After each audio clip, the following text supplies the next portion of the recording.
Hey there, guys, and welcome back to the Travis and Damian podcast, episode 121. You can listen to us on Spotify, Apple Podcasts, Google Podcasts, YouTube, and more. Today, we are going to talk about the general gaming news and entertainment news, but also we are going to be talking about the Nintendo Direct, My Adventures with Superman, the Disney Plus Ahsoka show, and more. But as usual, we are going to jump into our recent activities. So I will go first. I've been watching a movie. I've been playing a lot of games.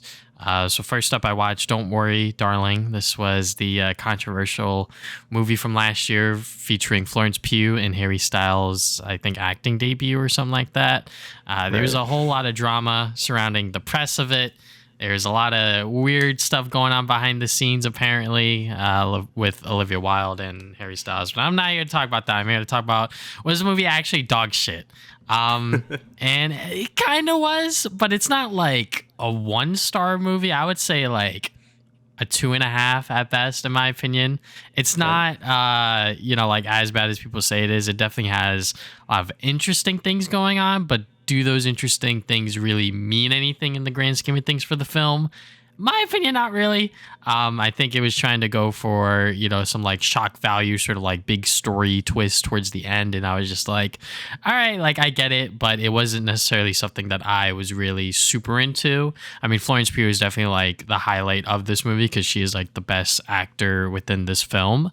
Obviously, there's like other big, people in the movie as well, like Chris Pine. He's like the antagonist, if you will, quote unquote. And he does a fine job as well, but for the most part, it's like she steals the show and literally everyone else is kind of just following suit. And the story's a little weird. A lot of things are happening. It is kind of boring towards the beginning, which is why when we got to that twist, I was like, was this even worth it? Not really. So, I mean, I saw it on Netflix. That's why I watched it. Because my girl was like, we should watch it because we were going to see it in theaters.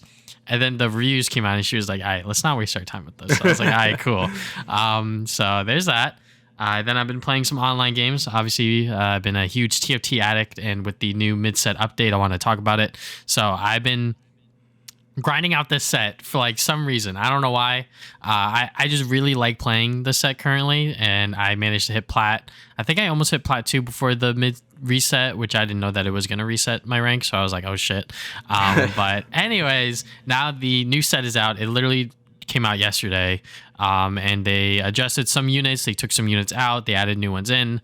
They also adjusted some items as well, added new augments, and I think that this TFT set as a whole has been like the most interesting and the most fun, just because they've done a lot of things to really change it up, like with the augments and sort of at the beginning where you choose like how the board is dictated, how the game is played for the rest of it. And sort of like that voting system, they even added new augments and new things within the game so you could vote on other things that'll happen.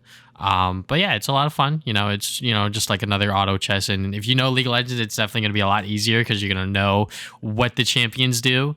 And yeah, obviously it's a brand new set, so I don't really know what's like super duper good, but that's the fun of TFT. Even though I'm like in ranked and I'm like fucking like feeding my ass off, like trying out new shit, that's like the fun of it. So, I'm still having a lot of fun playing the set, obviously. Then me and Damian have been playing some Fortnite Chapter 4 Season 4. Yeah. Played some squads earlier this week. Hey, and we won. We've been winning. We have been winning, honestly. And this new set's been kind of fun. I mean, they just dropped the My Hero update. Yeah, I bought Todoroki. So. I did buy Todoroki as well, because I was just like, if I'm going to buy any of these 3 characters, I'm going to buy him. Because I didn't buy anything from the last My Hero thing, because I bought all of them last time. Because I was broke. I was like, maybe I'll get All Might when he comes back in the shop. But I think he came back, and I was just like, wait for something else. And Todoroki came out, and I think that they have his like ice wall in the game as well, which I've seen some very interesting clips with it. You can actually prevent yourself from taking fall damage with it, which was I saw that. Yeah, kind of crazy. I was like, yo, what the fuck? But yeah, I haven't tried any of that stuff out yet. But I think this season as a whole, it's still Fortnite. They're definitely catering it more towards the no build stuff, as we've talked about before, with like the whole jungle setting and like the trees and shit like that. And I'm still not a huge fan of it, but I'm still enjoying Fortnite for what it is. I think us playing squads was definitely interesting, because I feel like every single time we played squads before, it was just a shit show. But I don't know why. I just really liked the chaos when we played it earlier this week. I don't know. It was just a lot of fun.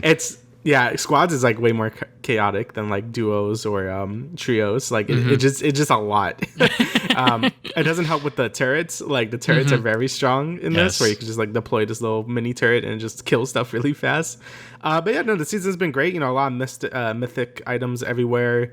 I really like how they did mobility this season, where the rocket ram is like a kind of a good I guess sort of balance between having no mobility and having some mobility, because I know some people didn't like the hammers and swords because it was like too much for them. I like them, but I know some people didn't like that. But I thought last season had basically no mobility, and that felt kind of bad. This season does give you like an escape with the rocket ram, but it's not like you can't like fly around everywhere. So I think this is a pretty good compromise for that. But yeah, overall, I think the season has been a lot of fun. I've been enjoying myself a lot.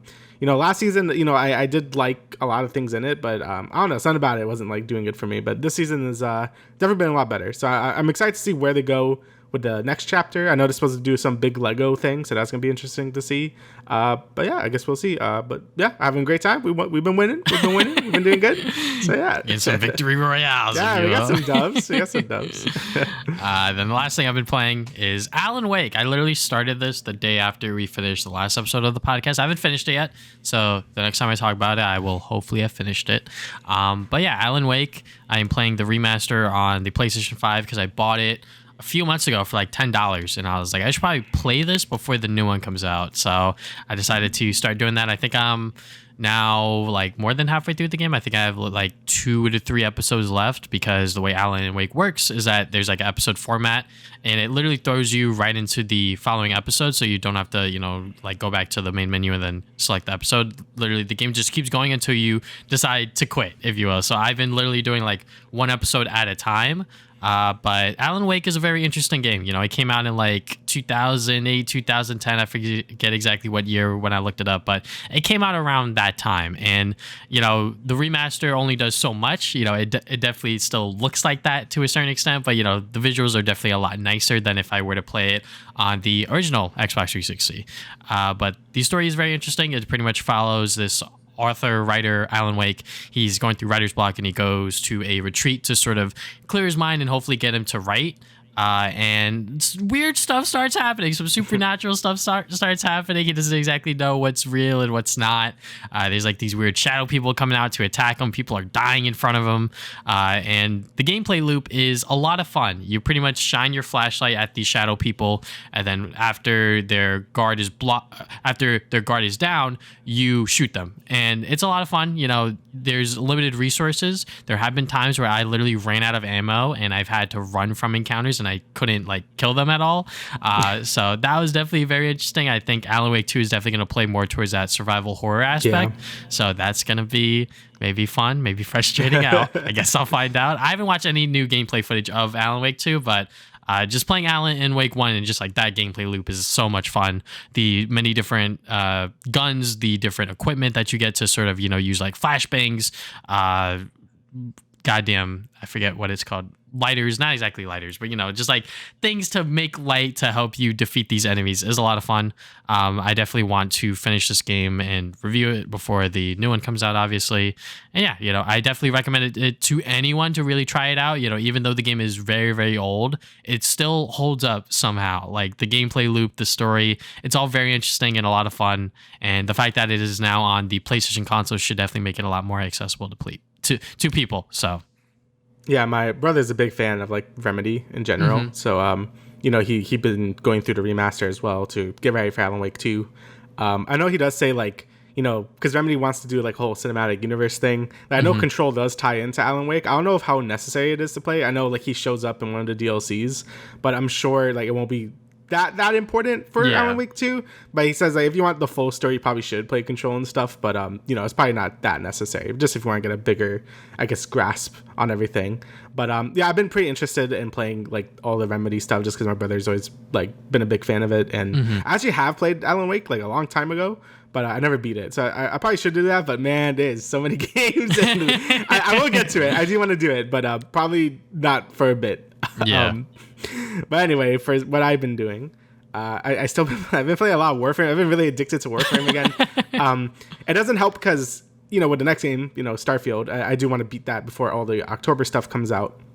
But with my schedule, maybe I get maybe 3 hours, 2 hours to do something. And when I play an RPG, I like to play it for like a very long time, like in a row. Like I like to play like 6 hours uninterrupted, just playing it, having a good time. Because I don't like to be like, taken out of the experience, put back in. I don't know. I'm weird with RPGs and stuff. So I'm just like, okay, I'll just play Warframe because it's like something I could just like do and turn off my brain, and it's been so fun. I've been having a great time. Since I left the game and came back, and I have like 3 years worth of content to go back to. It's been great. Like I think all the new stuff they added has been super fun. I think they fixed up a lot of the old stuff I wasn't a big fan of and why I quit in the first place. Like the whole railjack thing, which is like this sort of like space missions and shit. Like they weren't good when they came out, but now they're really fun. They also just fix a lot more annoying systems that I'm glad they did. The new stuff they added, they added like a roguelite mode, which is super fun. I've been really enjoying that. I think the new mission types they've added are also really interesting and fun. Like, so I just remix the standard objectives and make them more interesting. I think that's been a super fun time as well. I just been having a great time with Warframe, and it feels good because I do love the game. And it's been I just haven't played it in so long, so it feels good to just really get back into it. So yeah, Warframe's kind of been my the game I just play when I have nothing else to do right now. I'm just gonna play Warframe for a little bit. So yeah, it's been a great time. I've been really enjoying it. Starfield, all right, Starfield's the big thing. So yeah, Starfield came out. Reviews came out everywhere. When we first, when all the first reviews start coming out, I was like, it's a 9, it's a 10, it's amazing and shit. And then we start getting some detractors. IGN and GameSpot gave it a 7 and stuff, saying like, yeah, it's okay, like it's good, but not as good as it is. And I think now that the game is out and more people are playing it, I think more people are leaning towards the IGN GameSpot side where it's like kind of like a 7. I kind of agree. I wouldn't say it's like a 7 to me. I think it's more like an 8, but I guess I could explain why. So I'm going to go the negatives first because I think they're more apparent. First, if you're playing on PC, the performance is pretty bad. I have a 2070 Super, which isn't like the best card anymore, which is crazy because I still feel like, I'm like, oh, this thing is strong, right? But it's not as strong anymore. I could get like 40-ish frames if I put everything on low and shit. And it's just not worth it. I ended up just locking it to 30 and making the graphics on like medium, so it actually looks pretty nice. And I'm just playing it like that. And to be fair, the console versions also run on 30. And I saw my brother playing it on the Xbox Series X, and it basically looks the same like that. So I guess it's not the worst thing ever. Just put motion blur. I know motion blur is like motion blur, but it does help with frame rates. Like it like smooths out the frame, so that's nice. But yeah, if you're playing on anything, if you want 60 frames on this, like you're gonna have to need like a 40 fucking 90 to do that. Like. And it shouldn't be like this. Like the game doesn't look that good to justify it like being that demanding. I don't know if it's just the creation engine being super old at this point. I don't know if they just don't know how to do things. I feel like it's not even using my GPU because using my computer gets, kind of hot when it's playing something. Like not like overly hot, like the normal amount of hot. But when I touch the side of my computer, it's like ice cold. Like so I feel like it's not even using my GPU. And I checked if it is, and it is. So I don't know. It just seems to be very CPU dependent and shit. And I don't know why. But yeah, so if you're playing this on PC, just be aware that it does not run very well. If you have like a 1080 or whatever, like don't even try. Like if you have a 20 card, then maybe. But yeah. Also, it didn't have DLSS. It is getting it now, but it only has the AMD version of it. So if you rely on DLSS to get good frame rate, like maybe just wait a bit. There is a patch, like there's a fan made patch that I've been using that works really well, but there are like officially adding it like at some point. So yeah, that's good for that. But yeah, performance wise is not great. The second big thing is space. So the space travel, this is like a really big thing for a lot of people, and kind of for me included. I didn't expect to be able to free roam space from one end of the galaxy to the end, right? Like I think that's pretty unrealistic. I did kind of expect to drive my spaceship around the solar system, right? Like you were fast travel to a solar system, and you could like sort of like drive around to different planets. Like fucking, you played a crack in time, right? It's like like that's what kind of what I thought it was gonna be, but it's not. You kind of just pick a node. It kind of works like Mass Effect actually. When you click on a solar system, you click on a planet. And when you fast travel to the planet, you're in orbit, and that's when you could drive your spaceship around. But it's basically useless. Like, you can't drive to the planet, and you can't drive to the other planets when you're in orbit. You're kind of just stuck in orbit, and that's it. Like, there might be a space battle, or you might see like some like space station or whatever, but you can't really do anything with your ship that much. Like, it's really limiting. And that kind of really breaks the immersion. And sort of the big thing about Bethesda games is like, oh, if you see there, you could go to it and shit. This game just has like a lot of fast travel, and it really doesn't feel that great to explore stuff just because there's so much fast traveling and everything feels very disconnected and stuff. And that is kind of a bummer. Like for me, it's not like the biggest deal because I mostly care about questing and stuff and all that. But I know for a lot of people, exploration is what makes a Bethesda game, and I feel like this game really is not the best at that. Mm-hmm. And even when you do touch down on a planet, planets are procedurally generated. So, you know, a lot of the landmarks are like basically the same. There's the same outpost, or the same whatever. The only time a planet feels different if it has like a city. So like New Atlantis, which is like the first main city you go to, feels really cool because there's like a lot of things going on. And whatever other major city hubs. But any other random planet, it basically feels the exact same thing. And, you know, you're just running to landmark to landmark. There's not a lot to see because every planet is kind of the same. And you don't get like a car once you touch down on a planet. You gotta actually run to the fucking landmark, and that could be really tiring if you're walking like 10 minutes without anything really cool to see unless you hit the landmark, and that's pretty dumb. So yeah, that's not great. And those are like the two major complaints to the game that I've been seeing. And I agree. Like, I think all those things are massive bummers. And I think that basically knocks it down from like, I don't know how people were giving this game a 10 because I don't think it is, or like a 9. But I do think the game does save itself by really improving itself over something like Fallout 4. So like, I didn't like Fallout 4 like at all. Like I loved Fallout 3 New Vegas. Fallout 4, I felt like really dumbed down the RPG elements a lot, and I just was not a fan of it. You know, it's more the gunplay. I didn't really like how the perk system worked. I really didn't like how you pick dialogue options where it was just a simple yes, no, and then your main character will talk for you. And that's not a main issue in things like Mass Effect where you could read exactly what Shepard is going to say. And Mass Effect 4, in Fallout 4, it would just be like yes, no, sarcastic yes, and I'm like, what the fuck does any of this mean? In this game, it goes back to how Fallout 3 and New Vegas did things, where you just pick the dialogue and it says everything you want it to say and shit. And I just think the RPG elements are improved from Fallout 4. It's still not as like deep or anything as the older Fallout games or whatever, but Bethesda RPGs aren't that deep to begin with, so it's fine. So I just based off that alone, I think that makes it so much better than Fallout 4. I've been enjoying the questing a lot more because I feel like I could be my own character and stuff. Like, I'm not like this guy talking for me. I'm like, I'm fucking like, why are you doing this?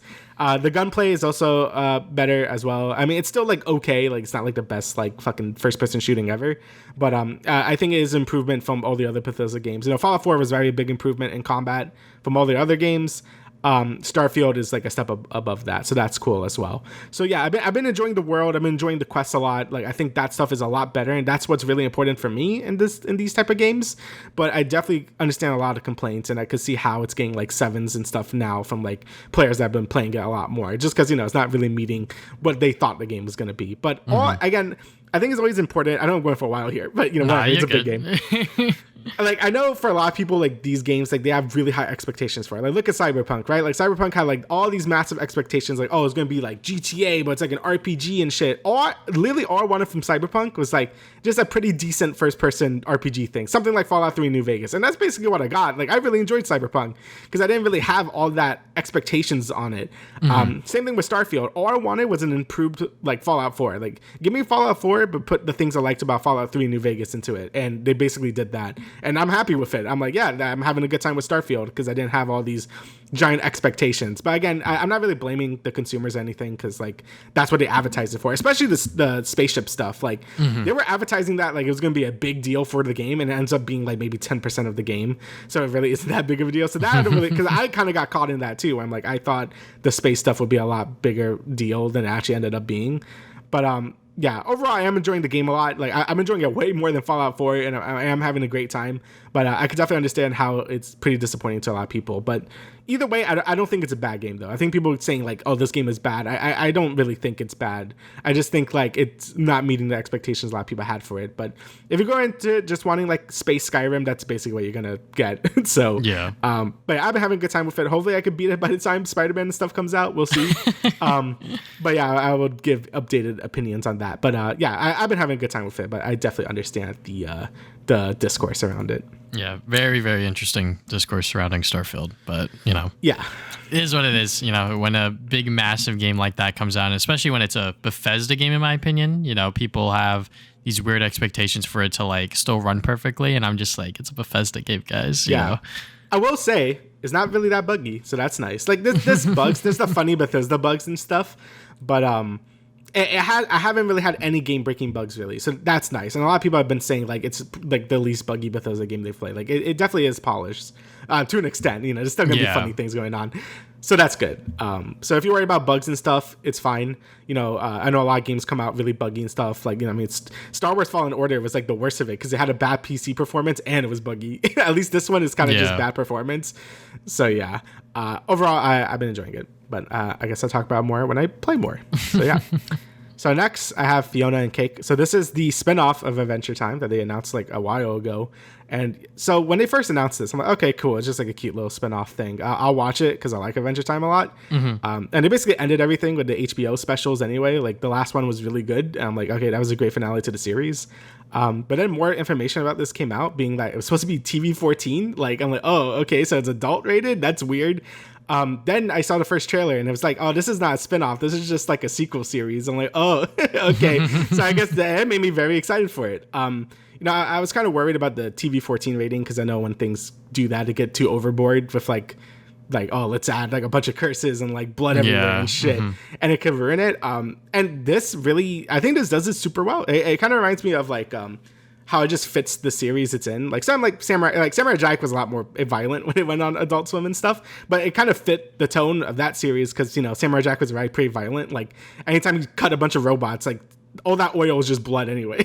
So like, you know, I think it fit that series really well. And I think they curse just a little bit. It's not like too extreme, and like blood makes sense when there has to be blood, like someone gets hurt or like a monster gets killed, and it like fits the tone of it really well. They still use the made up curse words that they made up in the original series, so it's fine. And I think it's good. I think it has been helping the series more than hurts it, and I've been really enjoying it a lot. You know, I think Adventure Time has always been really good at growing up with its audience. You know, I watched it when I was like 12, right? Because it came out in 2010. And, you know, it did a really cool thing, which I like when series do, is when the main character sort of grows up in real time.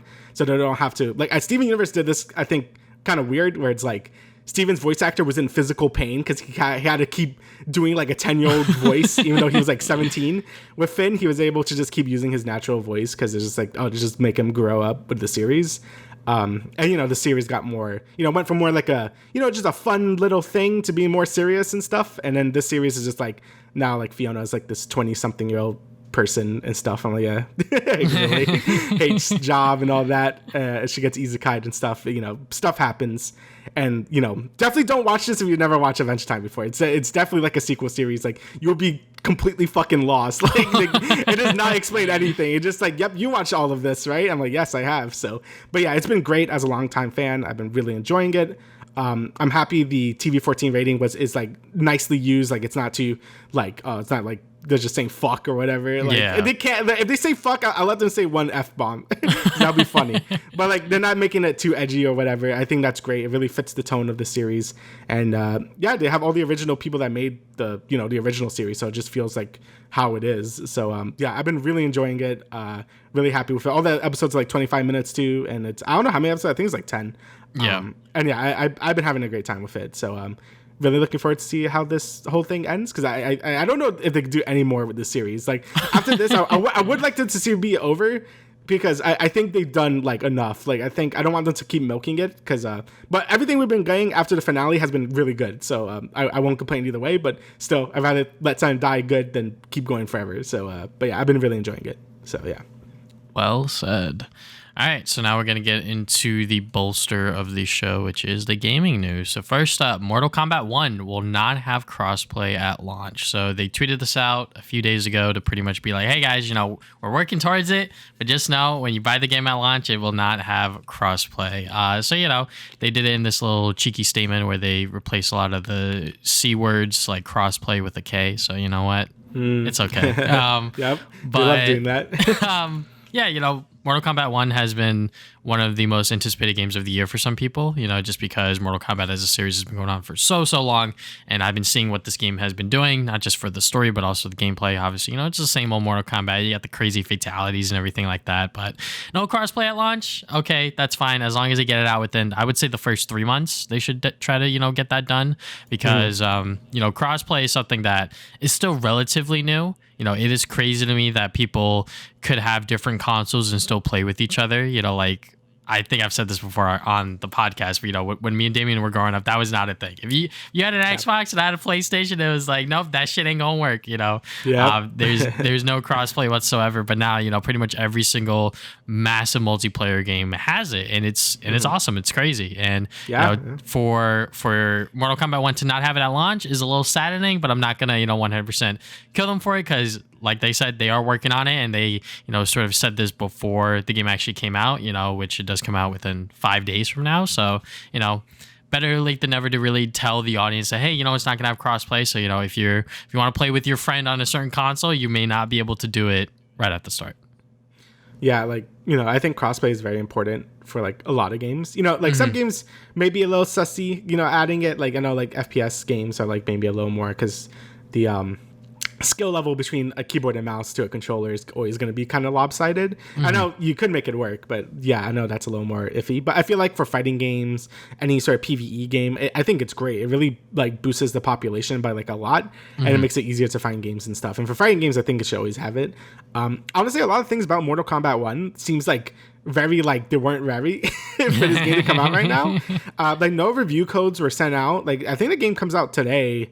Or tomorrow with the, you know, I hate companies love doing this now, but like if you buy the $100 version, I did that for Starfield. I'm a hypocrite, but like, but I do hate that this is becoming like a thing that people do. And there's just like no reviews or anything. Like I haven't really heard too many people talking about it, and it seems like a lot of features are kind of put on hold and stuff. So hopefully the game comes out okay.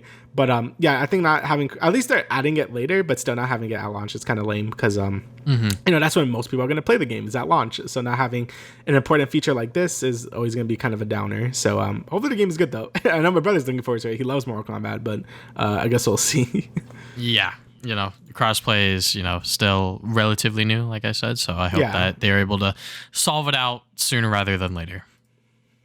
All right, so next we got really spicy news. This really engulfed Twitter. I think it was like yesterday or the day before. Yeah. Well, Unity had a new install fee that was really bad. So basically, previously they have rolled back on some of this stuff. They would charge you. So anyone using the Unity engine, which is a very common engine, like a lot of indie developers use it because it's very accessible and stuff. Basically, there'd be, after a certain threshold of money that you have made, they would charge you. I forgot how much. I think it was like 24 cents or something. Yeah, it was like 20 cents. Yeah, 20 cents. It was 20 cents for every install and every reinstall that you do with the game. And, you know, developers hated this, obviously, because it's like, you can just kind of troll developers, you like uninstall and reinstall. Also, it's just like so much money being lost. But also there's other factors that I'm sure Unity didn't even think of. Being demos were also going to be affected by this, which is awful because you're basically making zero money off that. And if you were on Game Pass, which is supposed to be a huge boon to you, would be awful because you're making no money, because every install in Game Pass is going to cost you money and shit, which is terrible. So yeah, on Twitter, a bunch of devs saying this sucks ass. Can you not? I know Inner Sloth, the people that made Among Us, said something. AgroCab, which are making that like Dark Souls crab game, like said a thing. Digital Devolvers said stuff saying like this is terrible. So yeah, Unity has walked back on some of this. There still is going to be an initial fee, but there won't be a fee for uninstalling and reinstalling anymore, which is, yeah, that should have not even been a thing to begin with. Also, Game Pass, like games on Game Pass will not be affected by it. Like the developers won't. Xbox will have to pony up that cost instead, which is also still bad. But so either way, this is still bad, but it's less bad than when they initially do it. But like, you know, a lot of indie dev, because this just hurts mostly indie developers. Like a lot of big games use Unity. Like, you know, Pokemon Go uses Unity. Genshin Impact uses Unity, which I didn't even know, but it does. So obviously it's going to hurt big developers, but you know, this really sucks for indie people because Unity is a very common engine that almost everyone uses because it's, you know, pretty easy to learn. It's like, you know, something you could just use for free and stuff. And yeah, this is just bad for like everyone involved. So yeah, hopefully Unity just completely rolls back on this, or else developers are just not going to use Unity anymore, which is not great. Yeah, I mean, when I first read this, I was like, oh, we have to pay 20 cents per install. And then I was like, oh, no, the devs do. And I was like, that's even fucking worse. I was like, this shit is awful. But Yeah, I mean, Unity is such a common engine to be used within gaming, even for like free to play games, like fan made games. Like that was like one of the big things that I saw with Sonic Twitter. It was like, oh shit, Project 06 uses Unity. Like, what the fuck is going to happen? Because the game's free. It's made with love and passion. They're not selling anything because they technically and legally can't. So if they have to, pay 20 cents per install, that's going to be a lot of money eventually. Like that's going to be insane. And I think that Unity trying to, I guess nickel and dime people out of this is kind of crazy, even though the threshold is pretty huge and they said that like 93% of their sort of indie devs won't be affected by it. It doesn't matter. That 7% is still there. And even though games on Game Pass won't have to pony up it, Microsoft will. Microsoft is Microsoft at the end of the day. I'm not trying to defend the multi-million-dollar fucking billion-dollar company, but at the same time, it's like, why are you making them pay for this fee now? It's so weird, because like, people have been so used to using Unity for free games or even freemium games where, it's just like it's a free to play game, but you can buy skins or whatever. And even with like, normal indie games that you pay up at the start or whatever, it is just so weird and so insane to me that they even thought that this was like a fine idea. And the fact that they're not rolling back on it 100% is a little concerning. So I wonder if other developers are going to change to a whole different engine or if Unity is going to roll back on it more. But yeah, I mean, 20 cents per install may not seem like a lot, but when you're talking about thousands and thousands of people installing your game, it's going to add up. Yeah. Also, it's dumb when they say like it won't affect most indie developers because I feel like obviously the end goal of an indie developer is to sell the game. Also to make something they like without any big publishers or whatever. But, they still want to make it big, right? So, like, I feel like, if it's like, oh, yeah, most indie developers won't be affected because, like, they won't sell the amount to reach the threshold. But I still feel like, yeah, if you make it big, you still want to make your money and, like, live large and shit. Yeah. And then when you do this, it's just like, get shot down, loser. Like, you might as well just use a different engine at that point. So, yeah, I've been seeing a lot of people switching engines and stuff now. I think, like, Inner Slav, again, the Among Us people said, like, they're looking into, if they don't change this fully, they'll change engines and shit, which is going to be a massive delay in, like, new content for, like, games people are looking forward to. I know, like, Hollow Knight, like, Silk Song, like, that's in Unity. So, like, I don't know if they would, like, that game's already, like, so many years out. And now it's like, oh, maybe we might need to change engines now because we won't make any money.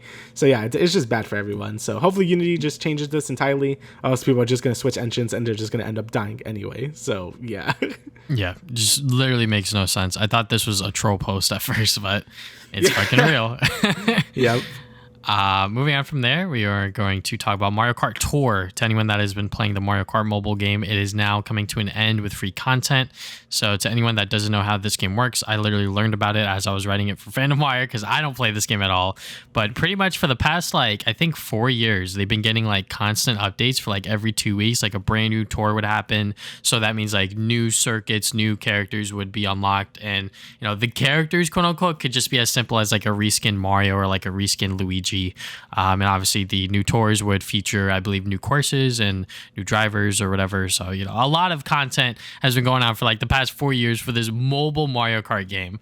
But in the grand scheme of things, this is like Nintendo's biggest mobile game. So for them to now end new content is kind of big, especially to those people that have been playing it for like literally every single day, just trying to complete the tours as they're coming out. So yeah, the fact that they supported it for this long is kind of amazing, kind of awesome. But, it is going to end its new content run on October 4th. But if you still want to play the game and still want to experience it, you still can. The servers will still be up. That doesn't mean that the servers are going down. It just means that you will not see any new content. So if you've done everything within Mario Kart Tour after October 4th, there's no real reason for you to continue playing. Yeah, it's, it's pretty interesting how, like, the only like Nintendo mobile game that I think that's still up is Fire Emblem Heroes, I'm pretty sure. So that's kind of crazy. I think that game's being held up by the waifus, but like because people go crazy for that. But yeah, Mario Kart Tour, I guess kind of sad that it's ending, but I'm happy that a lot of its tracks are in Mario Kart 8 now, so if people want to just play it on Mario Kart 8, they could just play it with the new booster passes or whatever. But I guess still sad to see it go. I've never played Mario Kart to where I didn't even download it. But I think I've heard it was pretty okay. I think there was some weird microtransaction stuff, but there always is with mobile games. Yeah. But yeah, at least it had a pretty long life. It came out 2019 apparently, so it's been going on for like 4 years at this point. So I think that's a good end of service. Well, it's not ending service yet, but like ending of free updates. So I think the game still has a few more years in it before it's like totally dead. So yeah, I just want Mario Kart 10 or 9. If it's actually called Mario Kart 10 and this was 9, that'd be crazy, but whatever. That would be hilarious. All right, so next we got the Xbox Mastercard. Oh boy! So on my emails, I always get like the gamer cards. Like, oh, get the PlayStation one. And I'm like, oh, really? Okay. yeah. So there's like a PlayStation version of this as well. Where basically like how this works is you get more like card points if you like I think buy stuff on the Microsoft like marketplace. So if you're like a Xbox gamer or whatever, this seems like it would be pretty good value to get because it's like, yeah, you're just benefiting yourself if you just use your Xbox as your major like sort of place where you get all your games and stuff. So like I guess just get it if you want it. For me personally, I probably won't because I don't know how I feel about paying with like a gamer card and be like, here's my Xbox fucking credit card. But if you're down for that, that's pretty cool.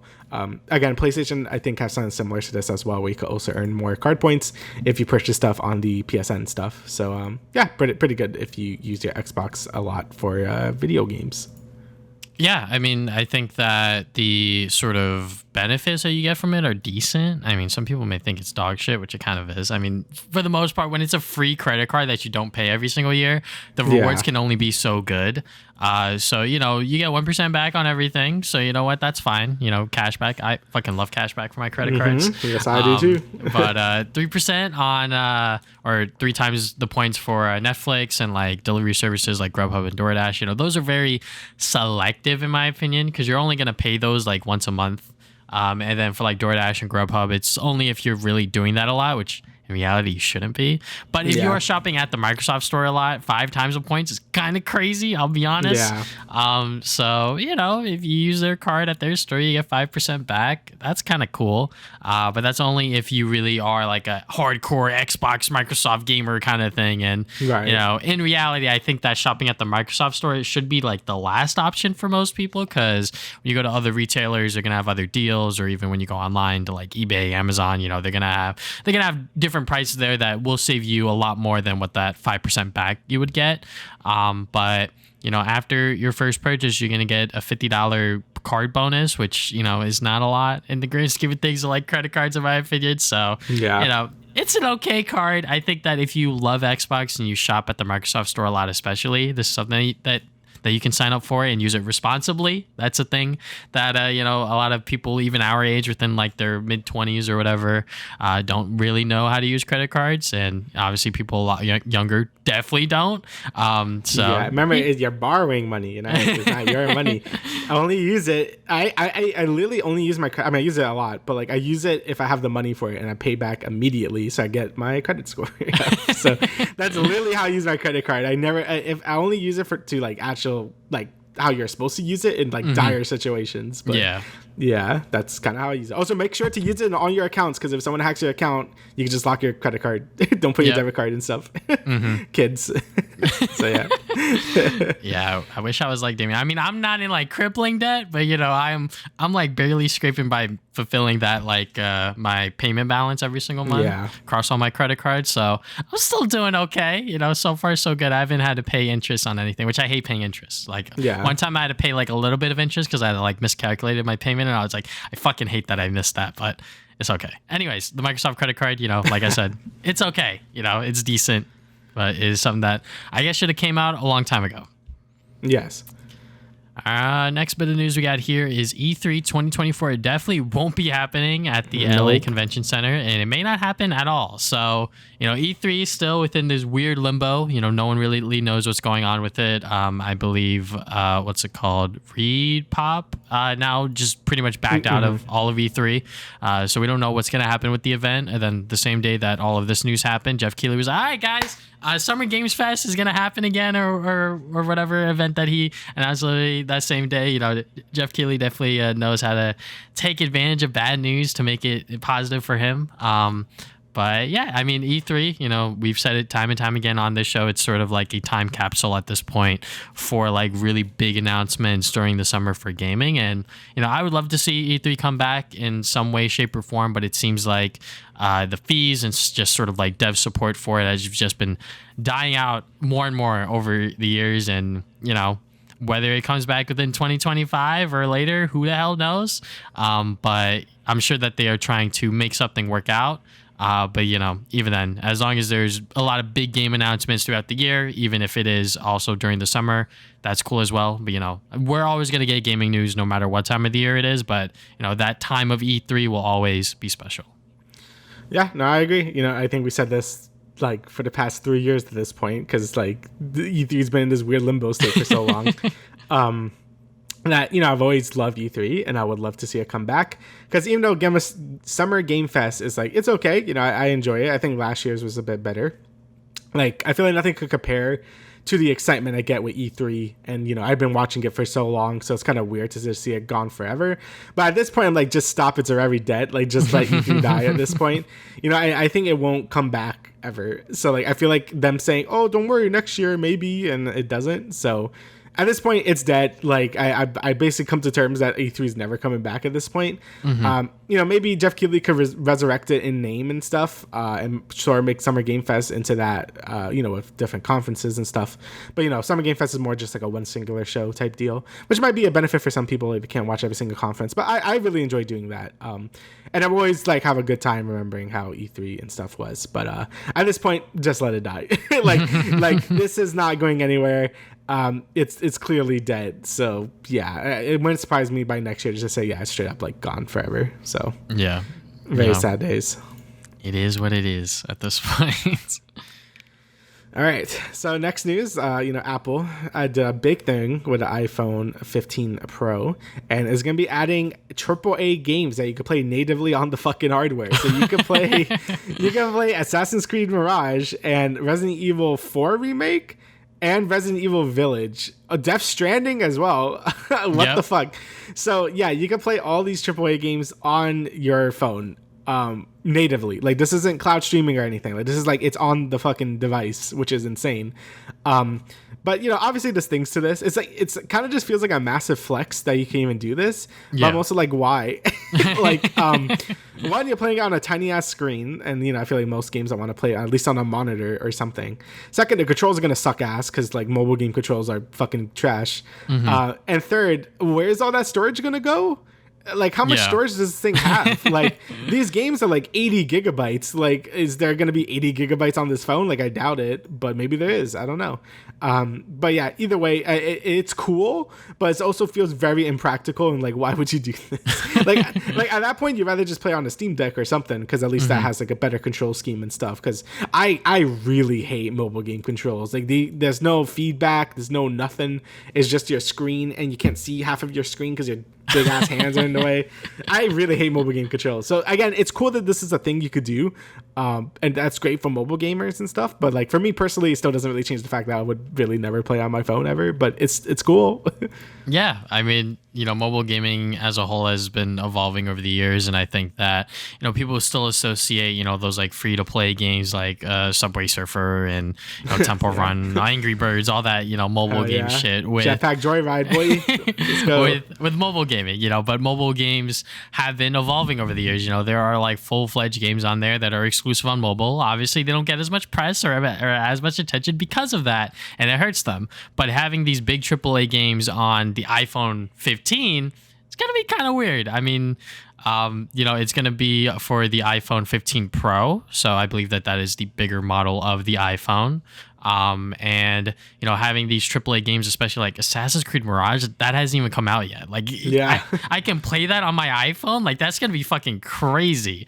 And like you said, with the whole control scheme on the touchscreen, that is something that has plagued mobile gaming for like the longest time. Like, I still find it crazy that is still like the only practical way that we can control games on a phone is with, the buttons literally scattered throughout the screen, and you're gonna have to touch it on there, and you're also going to be blocking half of it, so if something's coming at you, you're not going to see it or whatever. So yeah, like this is definitely something very, very cool. How well and how practical it's going to be, I don't know. I can't wait to see YouTubers and other people that are richer than me, play these games fully and do a video on it on YouTube, because that's going to happen. Like, that was like my first thing that came to my head when I saw this announcement. I was like, there's going to be some fucking YouTuber, and I want it to be me, but I don't have the money to do that. That's going to buy the iPhone 15 Pro, buy one of, if not all of these games, play them in its entirety, and then just talk about it. Because I think that it is going to be really crazy if this actually works out. The fact that they're doing it because they can get quote unquote huge performance upgrades and ray tracing on an iPhone is kind of weird. Like, that is like kind of insane, especially for mobile gaming in general. But yeah, whether or not other games will come to the iPhone 15 Pro or whatever the hell is going on here, I don't know, but it is definitely like a very interesting concept. Will it work out? Will it not? I don't know. I don't want it to fail. I just want to see how it does. No, I agree with that. Like, I don't want it to fail or anything. And I think it's great for maybe games that are more designed for mobile in mind, so they have like a bunch of extra horsepower. But I feel like AAA games like this are like more designed for a controller or for a mouse and keyboard. And I feel like this is more like a flex than anything else. So I think it would be great for people making mobile games exclusively. Like, I think that would be cool. But in terms of like stuff like this, like, yeah, I'd rather just play it on a more traditional like console or PC. So, but that's just me. If maybe you only have an iPhone, but I mean, this shit's gonna cost like $1 bajillion anyway, so I don't really know. But yeah, I guess we'll see. Wherever you're comfortable with. If you like your iPhone and really want to game on it, you have the option to do that now. Yeah, and I'm sure that there's some people out there that don't even own a single gaming console. That's true. Yeah. And then they have their iPhone 15 and they're like, let me see what this Resident Evil stuff's about. And then they play Resident Evil 4 ideally, because that's like much more of like an action game. And then they start liking games, and then they pivot over to buying a console or a PC or whatever. So I could see someone doing that, but I feel like that the iPhone base of people actually doing that is going to be very, very low. So yeah, I agree. Moving on from there, we got the Sonic Frontiers Into the Horizons trailers. This is going to give people a much better idea of what's to come for the final update of Sonic Frontiers. So, the first trailer was kind of just like, oh, what is happening here? I thought the game ended. But this trailer is pretty much like, what if like there was like a different ending, kind of like a alternate ending, sort of like what if they were able to save everyone? That's kind of what Sage said. So there's like this untapped power with the virus or whatever. So I believe that is what the Supersonic Blue 2, whatever the fuck was going on there last time. But yeah, this trailer was very nicely drawn by Evan Stanley. She is fantastic. Awesome. I love her artwork within the Sonic IDW series. And yeah, we just get like a few lines from pretty much every single major character, from Sage, Sonic, Tails, Knuckles, and Amy, pretty much about what they're going to do within this DLC. You're going to play as Tails, Amy, and Knuckles, which is going to be awesome.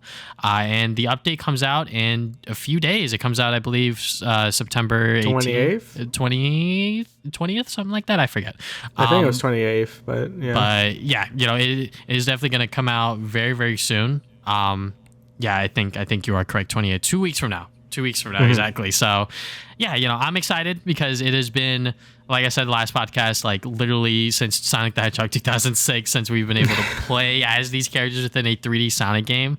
I mean, you were able to play as them in Sonic Boom Rise of Lyric, but we don't talk about that game. Yeah, we don't count that. So, yeah, but this trailer was awesome. I really enjoyed it. But yeah, I'm really interested to see how they're gonna play. Like, I wonder if they're gonna just be how they used to be. Like, I don't know if Knuckles is gonna play like how he played in like Sonic Adventure 1 and 2. I don't know, Tails is gonna play like he did in Sonic Adventure 1. Like, it's gonna be pretty interesting to see how they sort of modernize these characters, because again, it's been so long since these characters have been playable. So I'm really excited for it, and I wonder how long it's gonna be, because it seems like each character is gonna play on their own island. Like, Amy's gonna be on the first one, Knuckles is gonna be on the second one, and Tails is gonna be in the third one. So I'm interested to see how they're gonna sort of do this and how long it's gonna be in general. I wonder if it's gonna be meteored, and I think it's gonna be, because I thought it was gonna be like kind of short, like you just maybe play like a little thing with it. It could still be that, but it'd be cool if you really could just explore the whole island with like said character. I think that'd be really cool. And yeah, I'm just really excited for it. You know, I think this is very ambitious for a free update, and they could have easily charged money for this, but they didn't. So that's really cool. And hopefully this, you know, really opens up Sonic to like new stuff, like oh yeah, we don't hate his friends. You know, like it was just because his game, you know, the games weren't great when they were coming out, but I think they put the proper time and effort. It'd be cool to have all these different play styles back again, mostly because like most of them were pretty fun to begin with. Like I mean, I didn't like hunting emeralds, but like Knuckles controlled fine. So it'll be cool to do all that stuff again. So looking forward to it, wondering how the story's going to end up being, like if it's like some alternate reality thing. And, you know, hopefully the final boss might be a bit better. I know people didn't like the Ikaruga stuff with the moon or whatever. But I guess we'll see when that comes out. So, yeah, very exciting stuff. Yeah, you know, Sonic Frontiers is, you know, living up to be bigger than I guess it was sort of biting off Ikachu or whatever the fuck I'm trying to say here. Ikaruga, yeah. So, yeah, you know, I'm sure that they had discussions of making this paid, but I think making it free would have just made it a lot easier for people to come back, to not like have like this paywall behind it. You know, I'm sure that Sonic fans would have, you know, happily have paid to be able to play as Tails, Amy, and Knuckles once again within a 3D game. But, you know, making it free is a lot more appealing and a lot more attractive for players to dive back into Sonic Frontiers on September 28th. Yeah, and if you're like me or Travis, I'm sure, you know, we didn't really play any of the previous updates, so, you know, there's a lot of content there if you want to go back and do all that now that everything is out. So I think that's pretty neat if you want to do like a whole thing. I mean, I'm probably just gonna play the new story content because there's a lot of shit coming out. But, you know, it's cool if you want to play, like, you know, there's a lot of new stuff now for Sonic Frontiers to get your teeth into, and it's like, I think it's like $30 right now. So if anyone wants to buy it, if you haven't bought it yet, go buy it. It's pretty good. Mm-hmm. All right, so dbrand, we actually have talked about them before, is going to be creating their own Marvel Spider-Man 2 faceplates. So, you know, Sony has released like a faceplate for Spider-Man 2 officially, and it looks cool. But you know, it's I'm pretty sure they're like sold out, aren't they? It's fucking sold out everywhere, bro. I hate it. Yeah, and they look cool. So dbrand, I think we did talk about them before. Like they got sued, or they were threatening to get sued by Sony because like, hey, don't do that. And now they're releasing their own version of it now. Wasn't it because I don't know, was Sony just like didn't like them, or is it like because they were overheating their like console? I forget. Like, so I did a whole fucking research thing because of this article I did for Phantom Wire. So when they initially threatened to sue them, it was because of I believe the patent or some shit that they put on the PlayStation Faceplates, pretty much like the shape of it. It pretty much looked the exact same way that the normal PlayStation Faceplates were, and I think they might have had the PlayStation logo on their dbrand. I'm not exactly sure, but I don't know. I think it was the shape and everything like that that sort of made them send the cease and desist letter. And also, I think that Sony just wanted to make their own fucking faceplates and, you know, get the money from that, obviously. So, you know, when dbrand was trying to do all this stuff, they were like, no, you're not doing that. And then they were like, all right, fine, we backed off. And then literally like a few days later, they're like, all right, Dark Plates 2.0. They changed the shape of it, and they also added a vent to prevent it from overheating a lot, to also give it, you know, a lot more, I guess, airflow, if you will. So yeah, that's pretty much their way to avoid Sony ever taking legal action from them. And they've been selling Dark Plates on their website officially for like a while now. And obviously with the whole Marvel Spider-Man 2 faceplate fiasco, which I was fucking a part of it, I tried to goddamn buy it day one, and they sold out everywhere. And then when they were restocking them, I think either earlier this week or last week, they just sold out instantly. Like they went up on Amazon, and then I was hitting add to cart. I couldn't even get to the fucking checkout page. I couldn't even get there. Lord. I was like, bro, who is buying these things like instantly? Like what is happening right now? Probably just bots, right? To scalp it, probably just bots. And then I was almost tempted to buy them on PlayAsia because it would have been double the cost of the faceplates, but it's less than what I would have paid on eBay. But I didn't do that because I was like, this is fucking faceplates. This is so stupid. What am I doing? Right. So then when dbrand came out with these, people were like, oh shit, like this is like a pretty decent alternative. Like it looks cool, you know, there's like still like the tendrils, the webbing design. Obviously it looks very different from like a normal PlayStation 5 because it is using their Dark Plates 2.0, but it still looks cool. And just to like, I guess like undercut Sony one extra further, it's 1 cent cheaper retail than what the normal Marvel Spider-Man 2 faceplates are. So it's $64.98 instead of $64.99. But in reality, it's still cheaper than if you were to buy the faceplates at face value, because you are going to be paying resale. That's like the end of the day thing. If you got them retail, fucking good for you. I am happy and also pissed at you, kind of envious, kind of jealous. But yeah, to anyone who really actually did get these faceplates at retail value, please tell me your secret, because I was just like, man, I'm like literally sitting on these websites waiting for them to drop, and then they drop and then they're out. And I'm like, I don't know what I did wrong, but yeah, you know, dbrand sort of taking advantage of Sony's mistake and sort of not stocking these plates as well as they should have. You know what? Good for them. You know, I'm not going to sort of knock them for doing this. You know, obviously, like, they sort of poked fun at it and sort of like put a lot of brackets around it, sort of like filling in certain words when they announced this to sort of avoid another lawsuit from Sony. Just like poke fun at it. But yeah, you know, this is like a decent alternative. If you really do like that design of like the sort of like black and red sort of look, you can buy those. And I think that the dark plates, I'm sure you can look up like YouTube reviews of other people talking about it, but I haven't heard anything about them, you know, like overheating the console or, you know, doing anything suspicious like that. So okay, that's good. Like, yeah, I forget what the controversy was. It was just kind of Sony being like butthurt. So yeah. So yeah, I guess that makes sense. Yeah, that's pretty much it. You know, not much else to really say about dbrand's dark plates other than that, you know, they're just trying to make that bread, because they came out with their versions of faceplates for PlayStation way before PlayStation even officially announced theirs. You know, like I think it was almost 6 months when they announced the dark plates to when Sony officially unveiled the dark plates that the faceplates that we have now with the cosmic colors and also the black one as well.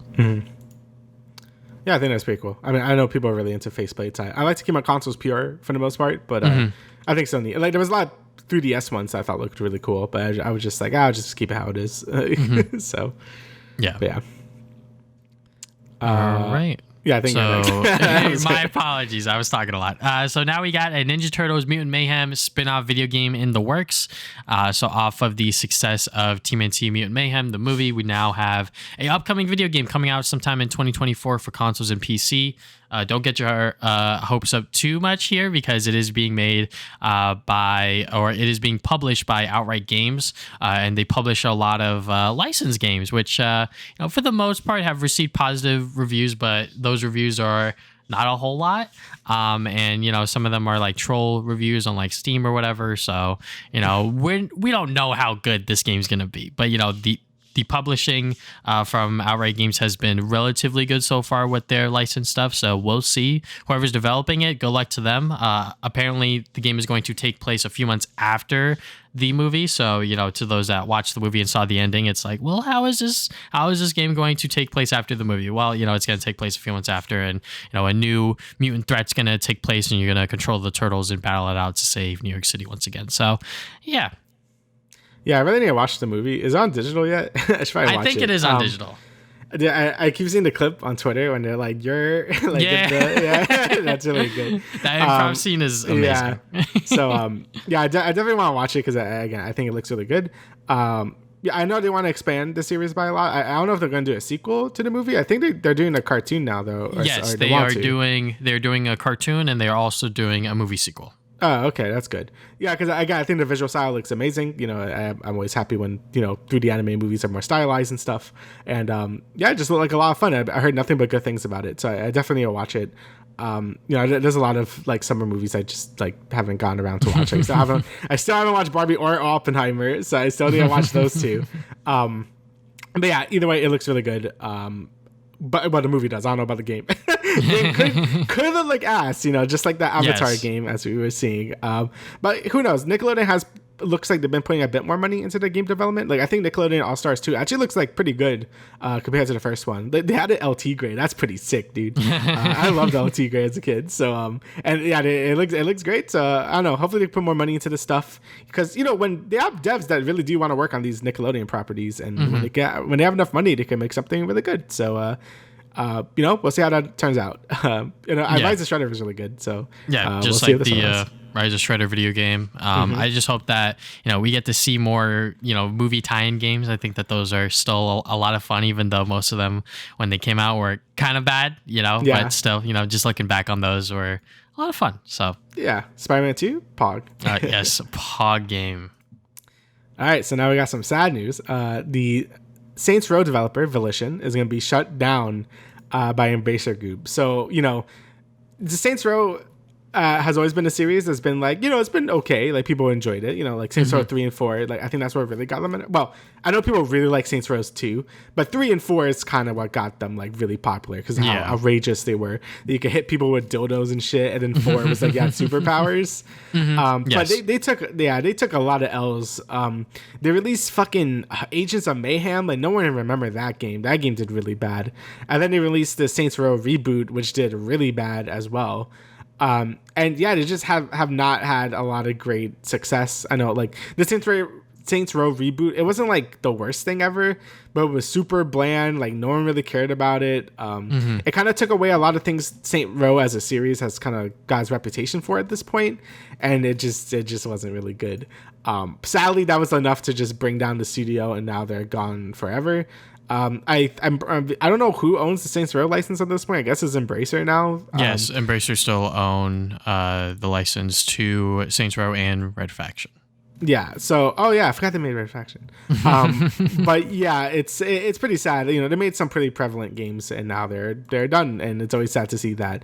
So I don't know if maybe they might wait a few more years until Saints Row, because they can't reboot a reboot that just rebooted. It's kind of hard to do that. So they'll probably just let it settle for a few years and then come back with like either a new Saints Row reboot or like a Saints Row like 5 or something.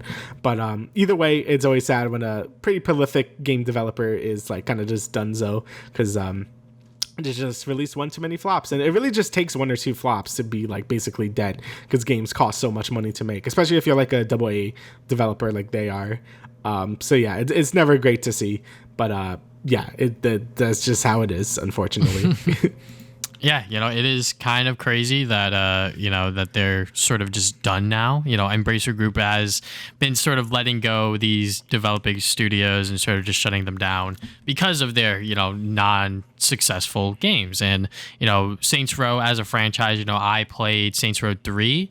I was kind of late to it. I played it because I bought it from like one of my friends. I forget exactly who it was, but I played that, and it was a lot of fun. That was like my first experience with the Saints Row series, and I think that having that less serious look on the sort of GTA sandbox open world style of games was a lot of fun. And obviously Saints Row 4 was successful in doing that. It added superpowers and was just over the top crazy madness, and I don't know what happened after that. It was just like they were on that high, and then it was like, all right, how do we keep going from here? And then they just didn't do anything with it, and they kind of tried to go back, after Agents of Mayhem, which, I don't even know who knows or remembers that game. Exactly. I for sure don't. And then, Saints Row 2022 came out, whatever. And, it tried to reboot the franchise, but it was just not enough. People just don't resonate with Saints Row the same way that people once did. And, they also released Saints Row, Gate Out of Hell. I don't even know what this is. Gate Out of Hell, yeah. Yeah, this is just Saints Row 4. Yeah, pretty much DLC to that. So yeah, they tried so long to just try to come back, and I guess after Saints Row 2022 bombed, I mean it's on PS Plus this month if you want to play it for free. That's kind of weird. It's kind of a weird, like, it's like a zombie at this point, which is kind of weird. So I mean, I'm not even gonna add that to my library because I have no interest in playing that, and I don't even think I would ever be able to get to it, which is just like the problem with PlayStation Plus in general. But anyways, sucks that Volition has now shut its doors. But we'll see what Embracer Group does with these IPs and whether or not they decide to make any new games with them. Like you said, I'm sure that they're going to wait for a while before they do literally anything with those properties. Yeah. We'll see what Embracer does. Embracer is a weird publisher to begin with. Like, they kind of just buy up a lot of people and just like, you could do your own thing, and then we'll see. So, but hey, they've been reviving a lot of AA stuff, so I guess that's nice. But I guess we'll see what happens with Saints Row. But yeah, don't expect it anytime soon. All right, so now we got the AFTA board has voted unanimously to send strike authorization to for the video game industry. So, this includes companies like Insomniac, Disney, WB, Epic Games, Activision, and EA. So, yeah, I think people were kind of predicting this. This was going to happen after the writer strike and the actor strike that is still currently actively going on, which is why, certain studios are re-releasing certain films within theaters, and they're sort of trying to, recoup some of their losses and some of their money. That's why films are also getting delayed. Dune 2 got delayed, even though massive press has come out of it from like magazines and other outlets. But obviously the actors can't really, do the press themselves, go on videos, do clips like that, because that does do a lot for a film. And I think that them delaying it was stupid, in my opinion. But then again, it's their call. So, when this was announced, people were like, oh my God, is Marvel Spider-Man 2 going to get delayed? Oh my God. And I'm just like, if it gets delayed, it gets delayed. I can wait a little longer if so be it, to play this amazing 10 out of 10 game that Insomniac Games have hopefully cooked up, because I believe in them strongly. Like, I fucking believed in them before Spider-Man 1 came out. Like, I knew that game was going to be amazing and awesome, and it's one of my favorite games of all time now. And if that game got delayed, it would have been what it was. I'm not going to sort of knock, sort of like the companies to sort of, pay the people fairly for doing what they're doing. And yeah, strikes are supposed to be, disruptive. And if stuff gets delayed and stuff gets pushed back, then, it is what it is. But I think that, just fucking pay people correctly, and then everything can move on. Mm-hmm. Yeah, I mean, I really hope this kind of applies, obviously this is just for voice actors and like actors in games. Like, this is not for developers or whatever. So just keep that in mind. Yes. But hopefully this does allow other parts of the video game industry to go on strike, to get paid better, and to not hopefully be on crunch as much as they are already. Obviously some crunch is always going to happen, but like the amount in the game industry is like absolutely terrible. So if they have to delay stuff, that's fine. I think things like Spider-Man 2 are probably too late in development to be delayed by this at this point. Like, it's probably future Insomniac projects that get delayed because of the voice acting stuff. But again, I think this is always a good thing, and I really do think developers should rise up developers to go on strike and stuff as well, unionize and stuff. I know it's really hard to do that in general because they're always shooting it down, but I think it is worth it, because especially when almost everyone is going on strike at the moment, like writers, actors, voice actors. Like, I feel like developers, VFX people are also going on strike as well. Yes. I think this is a great time for basically everyone to just like, hey, treat us better, and then we will do the thing you want us to do. And honestly, like, the amount of media out there right now is insane. Like, you just go back and play or watch something from like a few years ago or even this year. Like, there is just so much stuff out that I could basically be okay with no games releasing next year, and I would be like okay with it, because there's so much I could catch up on. But so it won't really be that big of a deal, honestly. And these are real people, and we want them to be treated good, so they could keep making good games, good movies, and they could, they want to do these things. They just don't want to be put in hell to do it. So yeah, obviously, like, always support the unions, always support this stuff. Like, don't be a little baby because you're not getting your game when you want it. So yeah, like, these are real people making these things, and we want them to be treated well. So hopefully this does something for the video game industry, because we're all seeing it work pretty well for the movie, with the movie Hollywood industry and shit like that. So if it could work good with that, hopefully it could work well with the video game industry, because it really needs to shake up at this point from all the awful things we've been hearing over the past few years within the industry. So hopefully this does start something really big over there. But I guess we'll just have to see like how far this really goes. Yeah, and I mean, like, if the strike is also successful alongside with the Hollywood stuff, it could be a lot more attractive for like these, big actors to jump into gaming. Obviously we got Keanu Reeves and Nicolas Cage jumping into the gaming world, but a lot more of those actors could go into games if they wanted to, because of these deals that they can get with these video game companies. So yeah, strikes are good. Yeah, hopefully that, everything turns out as planned, and, people are paid what they're supposed to get paid, because obviously things cost a lot more today than they did, a few years ago. So, it's obviously good to pay those people what they rightfully deserve. Yes, sir. Remember, always join your union. All right, so next we have a pretty interesting article here. Basically, this is a big article talking about Rotten Tomatoes and how basically movie reviewing and scores and stuff have really degraded over time.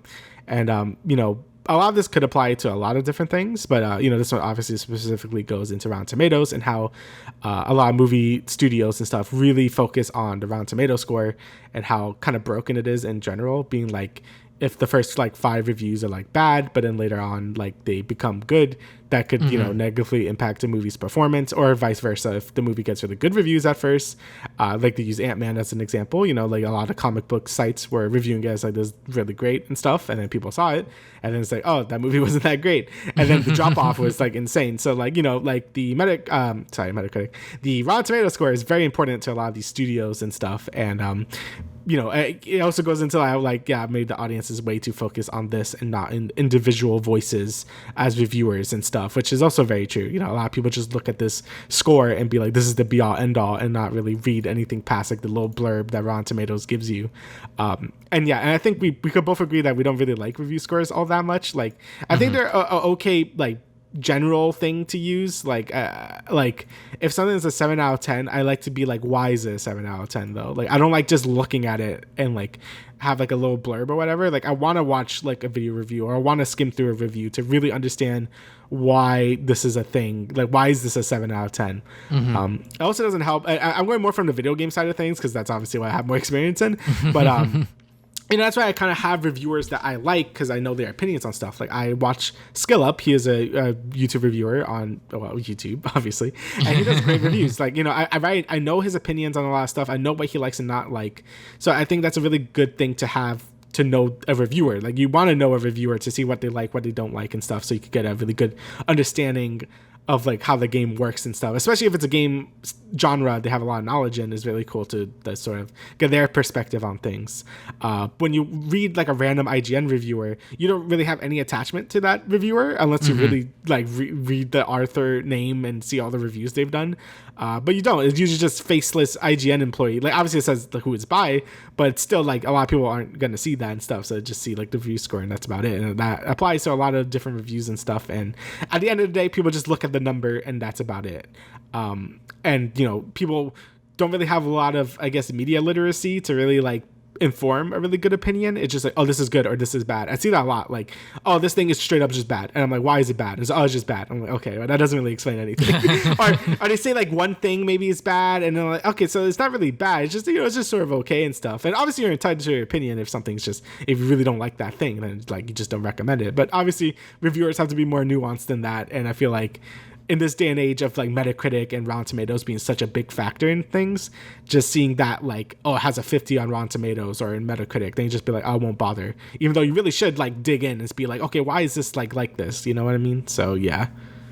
Yeah, I mean, the main point of the Vulture article was to point out that, there was this firm that was paying certain reviewers to review certain things highly to boost up the scores, because once again, the scores do play a huge factor in the success of things, just not just with general audiences, but I think within I guess the studios as well, where they're oh look, this did well, so we should make more of this or whatever.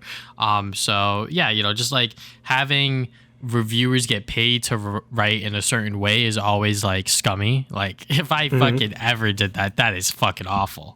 That is a line that I will never cross, and I think that most reviewers should never ever cross that line. I think that accepting a free code or something like that should be the most you should do. Going to these free events and these free press events, that's fine as well, but just know that it can sort of make your opinion a certain way because you're oh, I got this free flight, I went to this free event, I got all this free stuff, and now I have to talk about and play the game. And it's okay, well, I should probably let people know that I did all this shit so they know that my opinion may be a little skewed. Because I will never forget when BioShock Infinite, when that was coming out and IGN did a review on it, obviously 10 out of 10. But the website had a bunch of ads for the game, and people were that's kind of weird, you have a bunch of ads on your website for BioShock Infinite and you gave it a 10.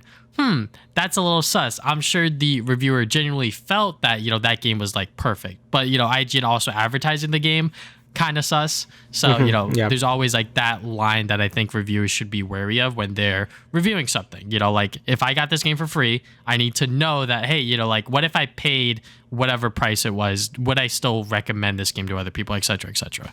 And I think that reviews in it of themselves, this is why when I review shit, I don't score anything. I fucking hate scores. I've always hated scores for the longest time. Even though when me and Damian were younger, I still remember this when we were at your house and we were like look up like review scores on like game trailers, IGN, and like compare shit like that. Like, oh my god, they gave Sonic Unleashed a fucking 6 or whatever. I remember that. No, they give that shit like a 3 on IGN. Yeah. So like we did that shit when we were younger. Obviously, like we're fucking like 25 now or whatever. Yeah. So it's a little different. So, when I see a score, I'm always like, okay, like, if they gave it a, okay, it's good. They probably had some problems with it. I should probably read what those problems are to see exactly if those -2 points equate to what I would think as like -2 points. Because obviously, like, everyone has a different idea of what a 10, an 8, a 7, a 6, or whatever score is different from one another. Like, I think most people, which is bad, think a 5 means it's a bad game. That means it's mid, guys. If it's a 5 out of 10, it's mid because it's literally in the fucking middle. But people are stupid and they don't know that. So literally people will not look at scores that are 5 or lower. And, you have to like assess like, okay, why is that? Why is it that score is that score that they gave it?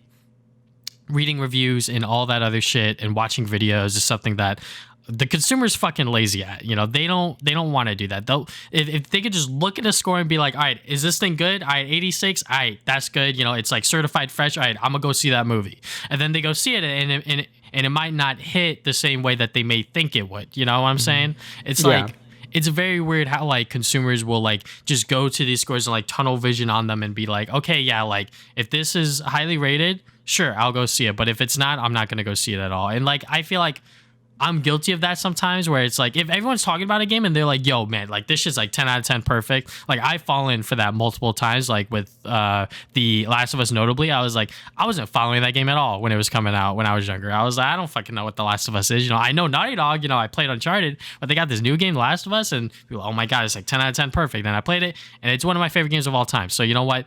Word of mouth and sort of like that reasoning as to why it's good and why it's perfect is why I played it. It's not just because those scores were perfect. Maybe it was to a certain extent, but even then, like, I think that we're all guilty of falling for the trap of like certain scores influencing us. But at the same time, I think all of us should also be wary of like, why did they give them this score? What is the reasoning for it? And then dive in further. Yeah, like, I guess it doesn't help that, at least in America, like, a 7 out of 10 is, like, average, right? Yeah. I think, like, if you get, like, a 60 on the test, you failed, right? So, like, a lot of people don't really equate 6s to, like, being, like, middle of the road. Same thing with 5. 5 is, like, you Omega failed, like, a test in, like, America. So, I think that's why a lot of people are confused, like, why do people think 5 out of 10s are, like, bad? I'm like, I think it is because, like, in America, at least, I don't know if it's anywhere else in the world, but, 7 out of 10 is basically the bare minimum you could really get for, like, a C. A 65 is, like, barely passing, and then anything past like below that, it's like bad. So I think that's where a lot of people get the idea like anything below a 7 is like not worth their time. But even then, like I think I've enjoyed many 7 out of 10 games, and I've also enjoyed many controversial games that people have opinions on and stuff, because I think it's fun to like go through a game that people are really mixed on and like play it and be like, I either agree with that or that. Obviously people, either you won't have the time or you won't have the money or whatever, so I get it. Like if you're limited on funds or time, you want to go with something that everyone basically agrees that is amazing, like something like Baldur's Gate 3, right? Like if it's like between Baldur's Gate 3 and Starfield and you want to play a new RPG, you probably would just get Baldur's Gate 3 because everyone basically agrees that it's amazing, right? But I think it's also important to just read the reviews, understand where they're coming from, and really get the general gist of why that reviewer reviewed it that way. Also with the terms of buying review thing, I understand like a lot of game companies and stuff, I don't know if they explicitly buy, like the company gives them money to like make them have a good review score. Like you said, it's mostly with the free trips, the free review codes. Also there's the bad thing where it's like they could blacklist you from like ever reviewing games. Like I was talking about this before the show, but Bethesda is very known for blacklisting for reviewers for reviewing their games badly. Like I just mentioned, SkillUp, he was a reviewer that reviewed Fallout 76 and he gave it an obviously terrible score because it was bad. And then they just did not send him a Starfield. They were like, don't know Walt him the whole time. They're like, nope, we're not doing that. So yeah, like Bethesda is very petty in terms of review codes and stuff. If you talk shit about their previous games, that's definitely a thing that does happen. So a lot of game publishers, they want to have their reviews out for the big Bethesda game, but they also don't want to like make them too upset. So that's actually why it's kind of surprising IGN did give Starfield a 7, because that's like, oh wow, that's like, like taking a stand. Like they wanted like, yeah, the game is good but has some flaws and stuff. So yeah, it's always interested, always keep that stuff in mind. So yeah, the world of reviews and stuff is always really muddled. I always say find a good reviewer you really trust on YouTube or some writer on some website that you really like, and follow them and see what they think. But again, always form your own opinion. Always watch like reviews and gameplay videos and be like, will I gel with this game? And if you're on Steam, you can always refund it after 2 hours if you don't like it. So yeah, I think it's always important to form your own opinion instead of just following the mass collective most of the time. So yeah. Yeah, there's a reason why there's so many reviewers and people out there, is because everyone has a different opinion. And I'm sure as we've gotten older, we see everyone has an opinion on everything. And it can get tiresome and it can get annoying.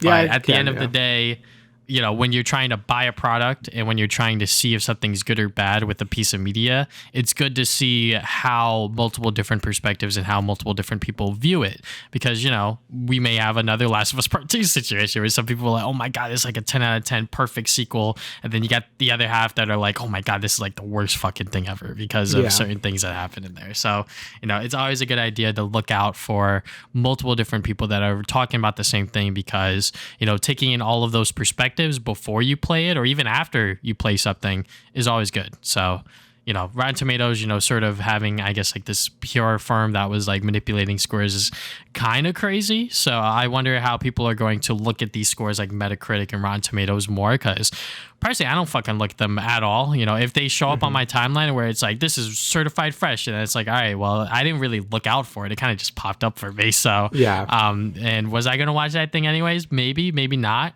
I mean, I talked about it earlier where I might have saw Don't Worry, Darling, or Don't. Is that what it's called? Yes. Don't Worry, Darling, the fucking Florence Pugh, Harry Styles movie. I was going to see that in theaters. And then it was so terrible that my girlfriend was like, nah, we're not seeing that. So I was like, okay, fine. I would have seen it anyways. I would have known what I'm getting myself into. I already knew that beforehand. But, just seeing those reviews definitely puts even more people off, or even puts even more people on. Who knows, depending on what it is. So, yeah, review scores in general, it's a whole fucking topic. Yeah. It gets pretty deep. But either way, either watch it or read reviews and stuff and then make your own opinion about it. With movies, I guess I'm more casual about it. So I just kind of if I want to watch a movie, I'll watch it anyway. So, and honestly, mostly just getting my ass to go to the movie theater. That's supposed to be like the big thing. So, but yeah, either way, just do your due diligence, make your own opinion, and don't treat review scores like the end all be all. So yeah. Yeah, don't be 12-year-old Travis and Damian. Yeah. Even though I do think the IGN review of Sonic Unleashed was bad, and like a 3 out of 10 is insane. Like, it's not a 3 out of 10. But anyway. Moving on from there, we are going to talk about the Nintendo Direct that literally just happened a few hours ago. So, obviously some details we may not talk about because they may come out after this podcast has finished recording. But we're just going to talk about general stuff first before we get into the nitty gritty of specifics. I got pretty much everything here in this podcast notes document, but I think this direct was not that bad. I mean, some people are calling it mid. I think that mid may be the correct word. I think it was slightly better than mid. There were a few titles in here that I was kind of excited for, even with the third party stuff with Prince of Persia. Even like the Spy Family game was kind of cute. Yeah. But there were some stinkers in here as well, which we may or may not get into, like the fucking trombone champ game. Fucking F-099 debated me so goddamn hard. But we did get some bangers. We got some bangers, Mario vs. Donkey Kong, Paper Mario. Yeah, so I thought it was also an okay direct. I thought the last one was very good, and even when this direct came out, I'm like, I don't really need much to satisfy me. Like, even if this ended up being like okay, which it was, like, I'm not like mad about it, because the Switch has so many good games coming out, and this kind of felt like extra to me. Like, I thought the last direct was excellent. Like, there was so many surprises and stuff that this one I like. Basically, the only direct I really care about now is them announcing the Switch 2 at this point, because I think the Switch is like amazing at this point. Like, really has to be one of my favorite Nintendo consoles at this point with the amount of bangers they came out. But I guess I'll start with the first thing. We won't go down every single game, but I am interested in this. So Splatoon 3, the expansion pass for Side Order, it looks great. I loved Octo expansion a lot. Basically all the campaigns of Splatoon have been very good and only have gotten better and better. And this one looks like I don't know what he meant by you could replay it over and over. That makes it sound like a roguelite or something, or it might have some roguelike elements to it. Like we see that you could level up and there's damage numbers and shit. So that's pretty interesting to see. I wonder if it's going to be as brutal as Octo expansion was, or maybe they're going to take a different approach. Either way, it's taken a while to come out. I was half expecting them to shadow drop it today, but it's just not coming out till 2024 spring. For comparison, Octo expansion I think came out a year after Splatoon 2 came out. This is like almost 2 years after Splatoon 3. So pretty interested to see how big this expansion really is going to be. From what they've shown, it looks great. I'm very excited for this. Honestly, just take the time. I'm excited for it. I know Splatoon 3 has been a little mixed with fans. Some people don't think it did enough and stuff. But in terms of the single player content, I thought Splatoon 3 was really good. I am really excited for this and looking forward to see how much better or maybe not as good as Octo expansion was. Octo expansion was fucking great. So yeah. Yeah, I mean, it definitely sounds like a roguelike. I mean, that's the first thing that came to my mind when he was like, you could play it over and over again and you could do different things. I was like, this is like a roguelike where you're just going up levels and just defeating people. That sounds like a lot of fun. So I think that this is definitely something that Splatoon 3 needed for like something different. Maybe not like the other horde mode, but something, maybe a little more enticing, a little more substance for those people. I wonder if you could do this multiplayer. I doubt it. I think it is going to be a single player only thing. But maybe in the future they could do like a multiplayer version of this. So I think that would be pretty dope. But the next game I want to talk about here is Mario vs. Donkey Kong. We got a Game Boy Advance remake of it. I didn't even know this was a remake. I thought this was a new Mario vs. Donkey Kong. Oh, okay. Yeah, because I think they were talking about like the original Game Boy Advance game or whatever. Shit. With new stuff like the multiplayer with Toad or whatever. So I still remember playing the original GBA game. I bought that at Plane Trade and I played it on my Game Boy Advance, and that was around when I was getting into the Mario versus Donkey Kong series. I think the one that I played the most was the last one that released on the DS. I think it's not Miniland Mayhem. That one's on the DSi. But yeah, I do have some fond memories of playing the Mario vs. Donkey Kong games because they are kind of fun. The one that I played the most was Miniland Mayhem. I guess I was right, or no, Mini's March Again is the fucking DSi game. Yes. Mini March Again. Game, which is apparently plagued by the fucking community that they hate it. But I kind of liked it. I don't know. I didn't like it, so. But yeah, having this remake come out on February 16, 2024 is relatively soon. It definitely looks like, obviously, it's a huge fucking upgrade from the GBA now onto the Nintendo Switch. So yeah, I am excited to jump back into this one. Honestly, like this looks a lot better because my only experience with Donkey Kong versus Mario versus Donkey Kong is the mini stuff, and I really didn't like the lemming gameplay. I just don't like lemmings in general. I mean, the animals are fine. I'm just talking about like the you put the thing and they move and shit. I always hated that. This one looks cool because you can actually like control Mario, so that looks fun.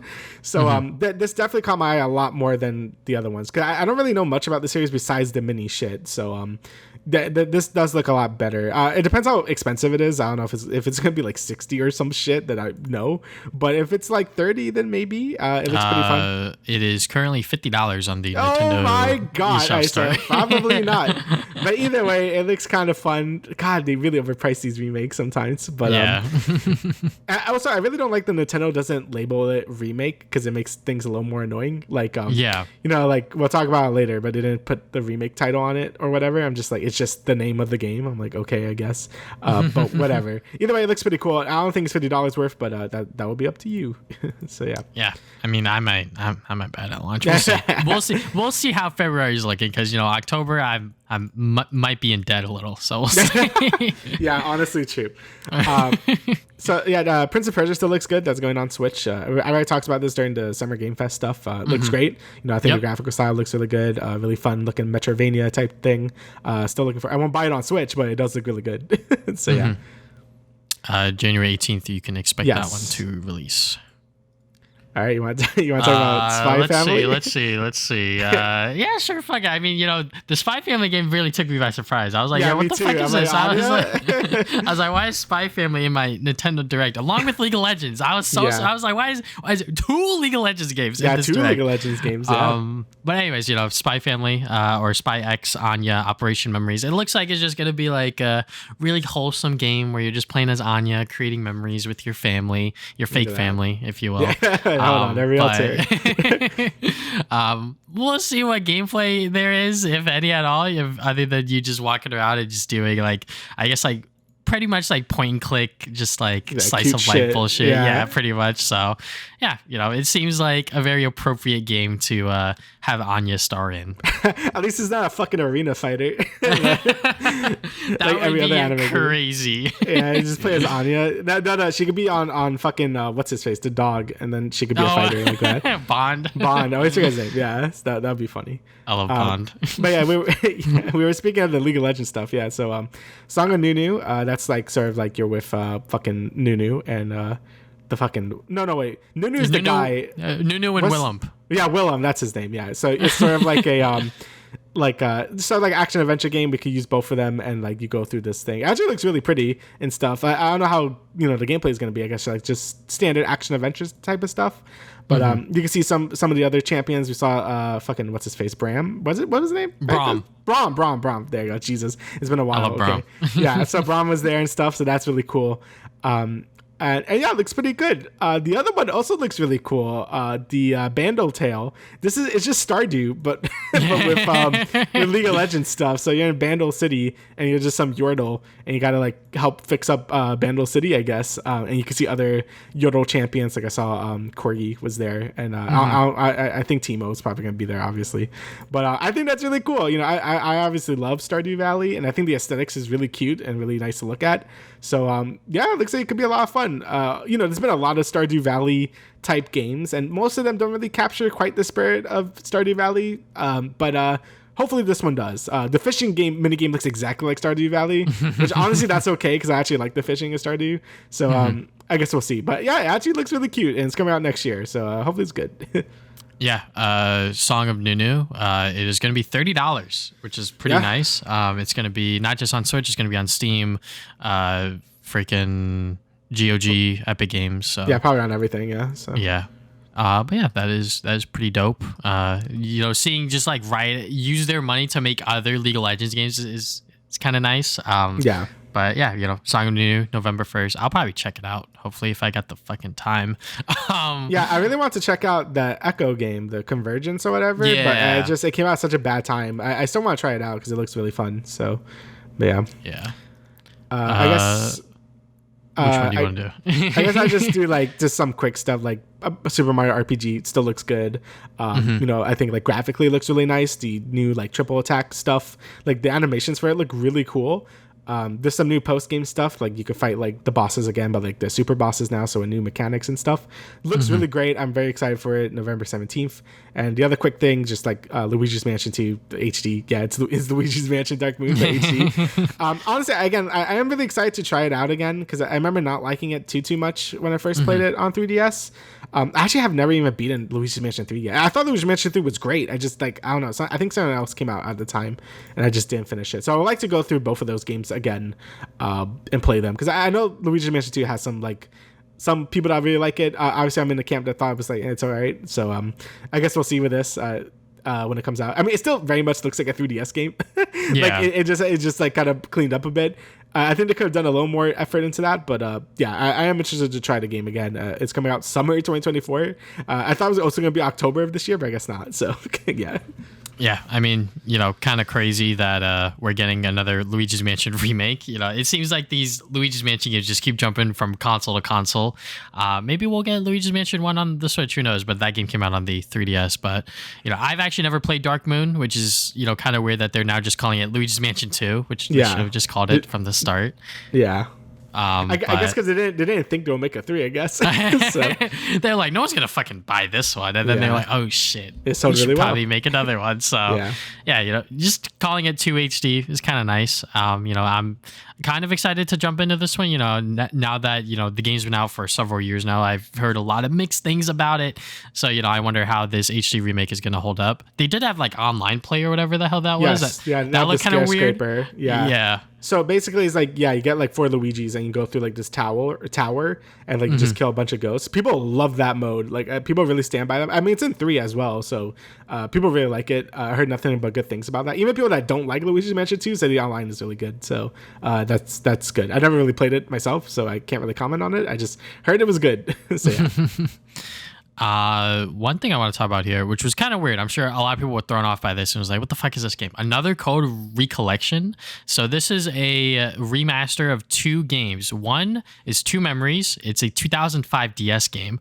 And then the other one is another Code R or something. It's a 2009 Wii game. Never released in North America, which is something that they were like emphasized for the first time released in North America.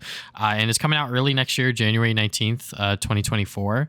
I believe it's just like a point and click sort of just game where you're just going through like a story or whatever. So it's kind of weird that they wanted to highlight this during the direct. Not to say that games like this shouldn't be highlighted, but it's also kind of weird that they're just remaking these games, just like bringing them back. I guess to like those 3 people in the world that are looking forward to this. It's like, okay, like here's the thing that you've been looking forward to for like, well, hopefully for not too long. If anyone who's even looking forward to this shit at all, because I feel like that this is the first time that I've heard about it, and I think that most people have heard about it.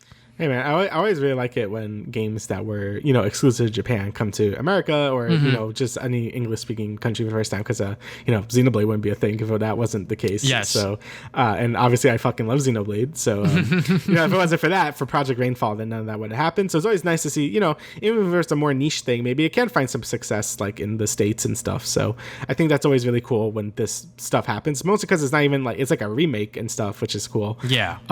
So yeah, I think that's cool to put the extra effort to bring it over here and stuff, and hopefully it gets an audience and stuff. I think it looks pretty cool, but I guess we'll see when it actually comes out. But yeah, I guess the other big thing is the Princess Peach game. So it's not called Untitled Princess Peach game anymore. It's called Princess Peach Showtime. So it's going to be coming out next year at March 22nd. And basically it works where it's like the whole game's like sort of in a 2.5D sort of style. It's hard to explain it. It's like you're on the stage, right? And it looks like really cool. And Peach is able to transform into different roles and stuff. So when I saw it, like, she was using her ribbon and stuff. Oh, this looks nice. And then she became like a sword fighter. I'm like, what the fuck? She was doing backflips and shit. I'm like, oh, okay.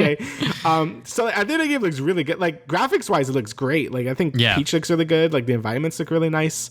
Gameplay wise, I don't know what the fuck is gonna happen. Like it's like some stages look like it plays like a normal 2D like platformer when you have like the martial art thing or the sword fighter thing. But then she become a cook, and then like it's like a cooking mini game, and then some other stuff are happening. Oh, a detective. Then you can like sort of like detect stuff around the level. So it looks like it's gonna be a whole stuff, like a whole bunch of different gameplay styles. And it always gets me a little nervous to be like how the game is actually going to be, but I think graphically it looks great, and I would play it just for that alone. And I think it's cool that Peach is getting another new game, and it went in a direction I didn't think it would go, which is like these transformation stuff. So that's really cool to see. So yeah, hopefully it's good. Hopefully the different gameplay styles like kind of mesh together really well instead of becoming like this kind of like mess of a game. But I'm liking what I'm seeing, so that's cool. And I think playing as Peach, I think that's a really cool thing in general, since we've only been able to do it like once. So yeah having another Princess Peach game that doesn't have her emotions tied to her powers is nice. Yeah. Get the vibe sector. The whole point was to get her vibrate. That was literally the joke of the game. So, anyways, Princess Peach Showtime. Yeah, I mean, I love what they're doing with this game. Just having her be like a girl boss and just like having her be in like all of these different roles is kind of nice. I'm sure some of these gameplay styles are not going to work, and we're going to dread through going through some of these, but I hope I hope we don't, because obviously, we've played games where they've done 20 different gameplay styles and it worked out, like It Takes Two is one of them. And that's true. Yeah. And then, now we have this thing where it's like, we got like cooking Peach, we got sword fighter Peach, we got martial arts Peach, so I wonder how everything's going to work out. It does look like it's in this 2.5D style plane, but it also has like a 3D element to it. You can move around in it freely. So yeah, I wonder how this game's going to do. I'm sure it's going to be very popular with the girlies, of course. But one copy of Princess Peach Showtime, please. I will be there still. I playing will this also game. be there. Yeah. But yeah, it definitely looks like a lot of fun. Yeah, it gives me a lot of like Kirby vibes as well. I guess because of the transformations, it's like, it's like cute and shit. So it really gives me big Kirby vibes. So hopefully it's good like that. Because I didn't actually expect the game to have that much like combat in it. So I'm like, oh shit, it's like she's like killing shit. So that's cool. But yeah, looks neat. I definitely am looking forward to it. I'm going to skip ahead a little bit. We're going to talk about Mario Kart 8 Deluxe Expansion Pass Wave 6. It's going to come out this holiday. We didn't get an exact date. I'm sure that they're still working it out. But we now got the final 4 characters. We got Diddy Kong, Funky Kong, Pauline, and Peachette. And that's pretty cool. I mean, Pauline has been rising up within, I guess, popularity as of late. She's been appearing more within other Mario spin-off games, so that's pretty cool to see her now with Mario Kart. Mario Kart 8, it will never fucking die, I guess. Now with this expansion pass being the final one, we'll see if they want to do more. I hope they don't. But they're bringing stuff in from Mario Kart Tour, like with Pauline and Peachette. And along with some other courses, they're bringing back a Mario Kart Wii course. I believe it was Daisy Circuit or something like that. So yeah, Mario Kart 8, I still have not played it a lot as of recently. I haven't tried any of the expansion pass stuff because I don't have the really good Nintendo Online or whatever. So definitely going to have to see what all the fuss is about with the new Mario Kart stages. Yeah, it's good at adding, like, I think there's actually like a good lineup of characters, like Diddy, Funky. I know Funky Kong is a big one because he's a meme. And Pauline, like people really want Pauline and stuff. Peachette is like, sure, I guess. But yeah, I think the characters are really neat as well. Stages wise, I'm not too sure yet. They didn't show all the stages yet. So gonna be interesting. I know people really look forward to these. I think, I like Mario Kart. I'm not like a giant Mario Kart nut though. So like, I know people are more excited about it than I am. But yeah, it looks pretty cool. I guess next is the F-Zero announcement. So prior to this, there was leaks that something F-Zero related was going to be shown, and people were going crazy, like, oh, it's going to be a new game, it's going to be a remake, it's going to be something. But nah, it's F-Zero 99. It's really funny because my brother told me about this. He's like, watch it be like something like F-Zero 99, and then he nailed that shit so hard. So I actually don't know. I mean, if I was F-Zero fan, I probably would be kind of mad, to be honest. But like, I guess it's kind of cool as someone that doesn't really give a shit about F-Zero. I guess this is kind of cool. It's kind of like this giant mess of like cars everywhere, just trying to get through the course. Like, it looks pretty fun. But yes, I'm sure if you're an actual F-Zero fan, this probably does sting kind of a bit because it's like, just make a fucking new game. But yeah, I think overall, I think it looks fun. I think the 99 treatment is a cool idea. It kind of sucks they always go offline after like a year or something though, and you could just never play them again. Like, I know Mario 99, that was like gone. Pac-Man 99, I think, is gone. I think Tetris 99 is still up. I don't know. I think that's the only one that's still up. I believe so, because it's Tetris, I think. I'm not too sure though, but usually they go down after a bit. So play it when you can, because it is going to go down, and honestly, it probably won't have enough replay value to really be enjoyable after like the first day or so. Yeah. Yeah, I mean, I got debated so hard. I was like, holy shit, F-Zero? And then it was F-Zero 99. I knew immediately it was not going to be anything people wanted. I'm like, oh, they're showing like the old F-Zero. If it was like a new thing, they would have shown something else. But I'm like, no, this is going to be some weird shit. And it was. Yeah, I was just like, oh, no, what are they doing to us? I mean, I'm not a big F-Zero fan, but, I feel for them. I feel for them. Yeah. I know what they're going through. They're like, man, I just want a brand new game. I just want something. I know that feeling. Sly Cooper fans, you know where you at. Not for me. I get what I want.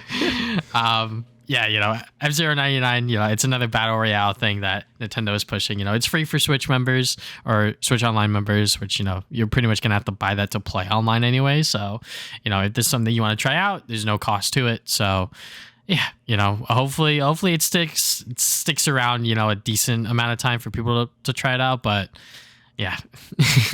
Yeah, it's whatever. Don't really have much else to say about that. I guess I'll talk about the amiibo announcements. We're now going to get Zelda and Ganondorf as amiibos from Tears of the Kingdom coming out November 3rd. We're also going to get Xenoblade Chronicles 3 amiibos with Noah and Mio. I have no idea who those characters are. The two main characters of that game that I will buy. They are going to come in a dual pack, I believe, is what they said, January 19th, 2024. I mean, I have Shulk in box, I have Pyro Mithra in box. I just need them in the box. So there you go. I will have all three of them. And then last but not least, we got Sora, the Smash Brothers amiibo, the last one within the long line of pretty much every single Smash Brothers amiibo, will come out sometime in 2024. So yeah, I mean, that's the only one I'm really looking forward to is Sora, because it's fucking crazy that he is still in Smash Brothers. Good luck getting that is still something that has not really hit me yet. But yeah, when pre-orders go up for that, I will be there, because I have seen pretty much every single Square Enix JRPG character within Smash Brothers just go up in price. Like, if you look for Joker, forget it, bro. It's like $80. Like, it is fucking crazy. So Joker had the coolest one too. Yeah, I'm sure Sora is going to be hopefully not a pain in the ass to find, because as of late, amiibos have not been as bad as when they first came out. So. Oh yeah, like the fad is mostly like gone. There's more people that just want to collect it, but they're always going to take advantage of even the little people that just like, I just want Sora, please. It's like, no, buy it for like $80 now. So yeah. Amiibo buying. I have a bunch of amiibo scalping stories from these fuckers that would do that shit. Anyways, what else you want to talk about before we get to the final game? I mean, like the last really cool thing, I guess, is the Tomb Raider stuff. Like they remastered all the Tomb Raiders, so you could like toggle between the OG graphics and the new graphics. And the new graphics aren't like too crazy. It's kind of just looks like it's polygon, but just kind of cleaned up a bit. But it looks cool. If you want to play the Tomb Raider game, like the older ones, in a more, I guess, a modern way, then this seems great. It looks like it's made with a lot of care and stuff. And yeah, that was genuinely like a really cool announcement.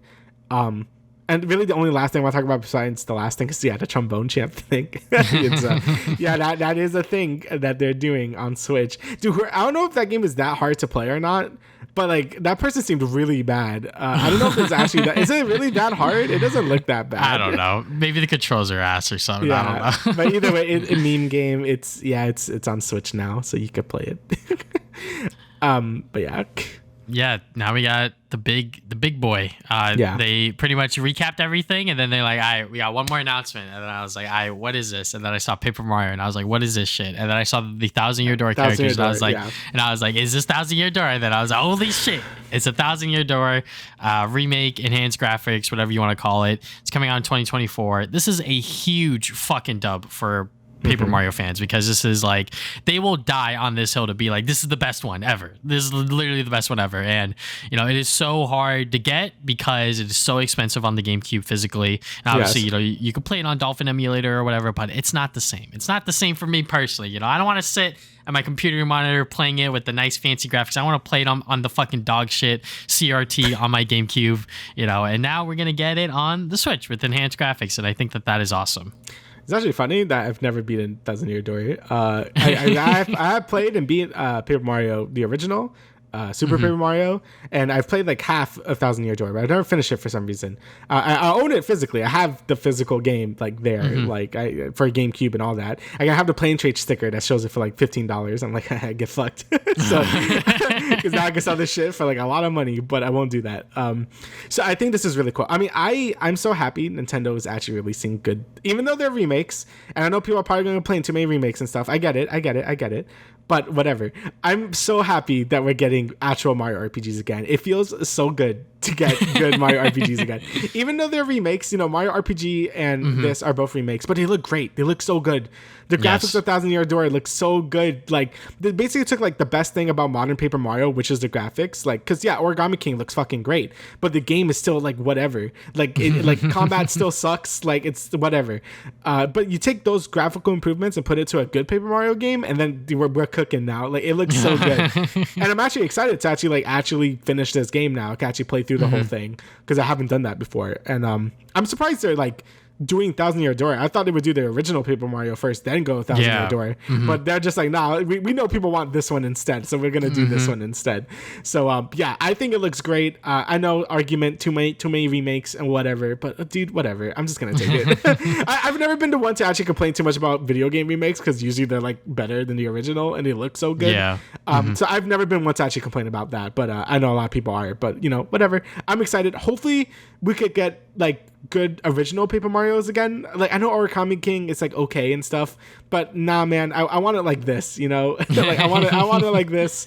Bring back Mario and Luigi as well. Like, I love that series. I like Bowser's Inside Story is so good. Like, I want more. Yes. So please, please give me more.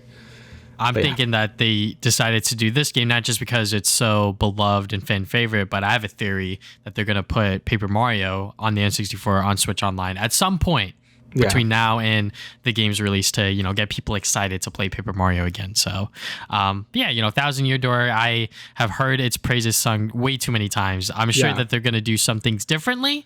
Hopefully it doesn't ruin the game, just because, you know, every single time Nintendo re-releases something, they always add a enhancement, add something different, add something new to make it different from the original GameCube version or whatever. So, you know, Thousand Year Door, I cannot wait to see more of this game. I wonder what they're changing and what they're adding to make this game a remake, remaster, whatever it's called, because, you know, people love this game. And if they change nothing, I'm sure fans would be very happy, you know, because this is like their sort of die on the hill perfect Paper Mario game by far. I mean, I played Super Paper Mario, I played fucking Sticker Star, you know, I played God, Sticker Star is so bad. a good number of, you know, I guess modern Paper Mario games after Thousand Year Door, but I've never played this one. So it's just kind of nice to be excited for a Paper Mario game again, because that Sticker Star burned me so fucking hard. Like, they talk about, like, you know, when people like swear out like don't pre-order stuff, like that's like my game. I'm like, fuck, like this sucks. I hated Sticker Star. And you know, every time people say, oh, but Color Splash and Origami King are better, I'm just like, nah, man. Like, I know Kofi agrees with me with this. Like, I just feel like they focus way too much on the we're made of paper. I'm like, that's not why I play the game. Like, it's a cool aesthetic. Like, and I think it looks really nice, but like I feel like it's still like an RPG at the end of the day. And you know, and they're good ones at that too. So like, I would like to see more of that, please. And it looks like they are. So very excited for this. Really excited for just a lot of great Mario stuff in general this year. You know, it's been a good year for Mario. So anyone complaining there's too many JRPGs, there's too many farming, shut up. We got a lot of Mario stuff this year. So don't complain when I get my Xenoblade like fucking 4 next year, all right? It won't happen, but I'm just saying. So yeah, there is a lot of Mario coming out, and I was very surprised that they dropped this one. So but yeah, I guess we'll move on from there unless you got something else you want to talk about. No, that's about it. Pretty okay direct, you know, like that was a really good surprise at the end, but yeah, it was decent. Okay, so now we're going to quickly wrap up our weeks discussion of my adventures with Superman. We're going to talk about the final episode 10, the finale. So yeah, I mean, I think that the show as a whole has honestly been delivering, you know, and the finale once again does that as well. You know, it sort of closes up the arc of Clark finding out about the orb and actually figuring out like what that vision of the evil him would do, and you know, sort of how he deals with that and sort of figuring out his past more and this sort of I guess like Kryptonians or whatever, and you know they actually do invade. You know, if you want to, you know, meet the parents, it's always good to do it on Thanksgiving. I think that was like a very subtle sort of date that they decided to put it on, and also the episode sets up what's going to happen within the next season with their like I guess like real lives, because now they're like actual journalists at the Daily Planet. You know, they actually moved up from interns to actual jobs, and that's pretty cool to see them actually, you know, progress within that aspect of their lives as well. But yeah, I mean, I think overall this episode really did deliver on pretty much everything that you could want from this show as a whole. You know, it had the drama, it had the story, and also had some pretty good action. Yeah, I agree. I think it was a really good finale. You know, I think it really did a good job just focusing on like the, you know, like the major characters of the show and stuff. Like, you know, the last two were great for like more of the big action set pieces and stuff. I think this was obviously had a really good action as well, but it was also good just for like a sort of like, yeah, like this is what's next for the series. Like this is what's going to happen and stuff. Like everyone knows that, you know, all the people important to Clark right now, he's Superman and stuff. So when season 2 happens, to go full steam ahead and stuff. And I think that's great. I knew like the general was going to be Lois's dad, because I feel like it was pretty obvious at that point. It's just like, yeah, because like, oh yeah, he was just like this guy and stuff, and they kept mentioning the general this episode. Like, oh yeah, he's the dad, and then he was. So but it's cool that he has a, you know, like a good heart at the end of the day. He's just kind of traumatized with the alien invasion, and I would be too. So you know, I think they did a lot of the kryptonite shit really well. Like it really shows that it really fucks like Clark up, like, you know, grow all the crystals on him and stuff. And, you know, it really asks you a lot of questions like what's going to happen next? Like who are these people? Like how is this all related to like him and stuff? Obviously, if you read the comics, you probably would know and stuff. But, you know, they always do things differently in these new iterations of these characters. So it's really, really interesting to see. So like Jimmy, I guess, is just like a millionaire now because he has like... Oh, yeah.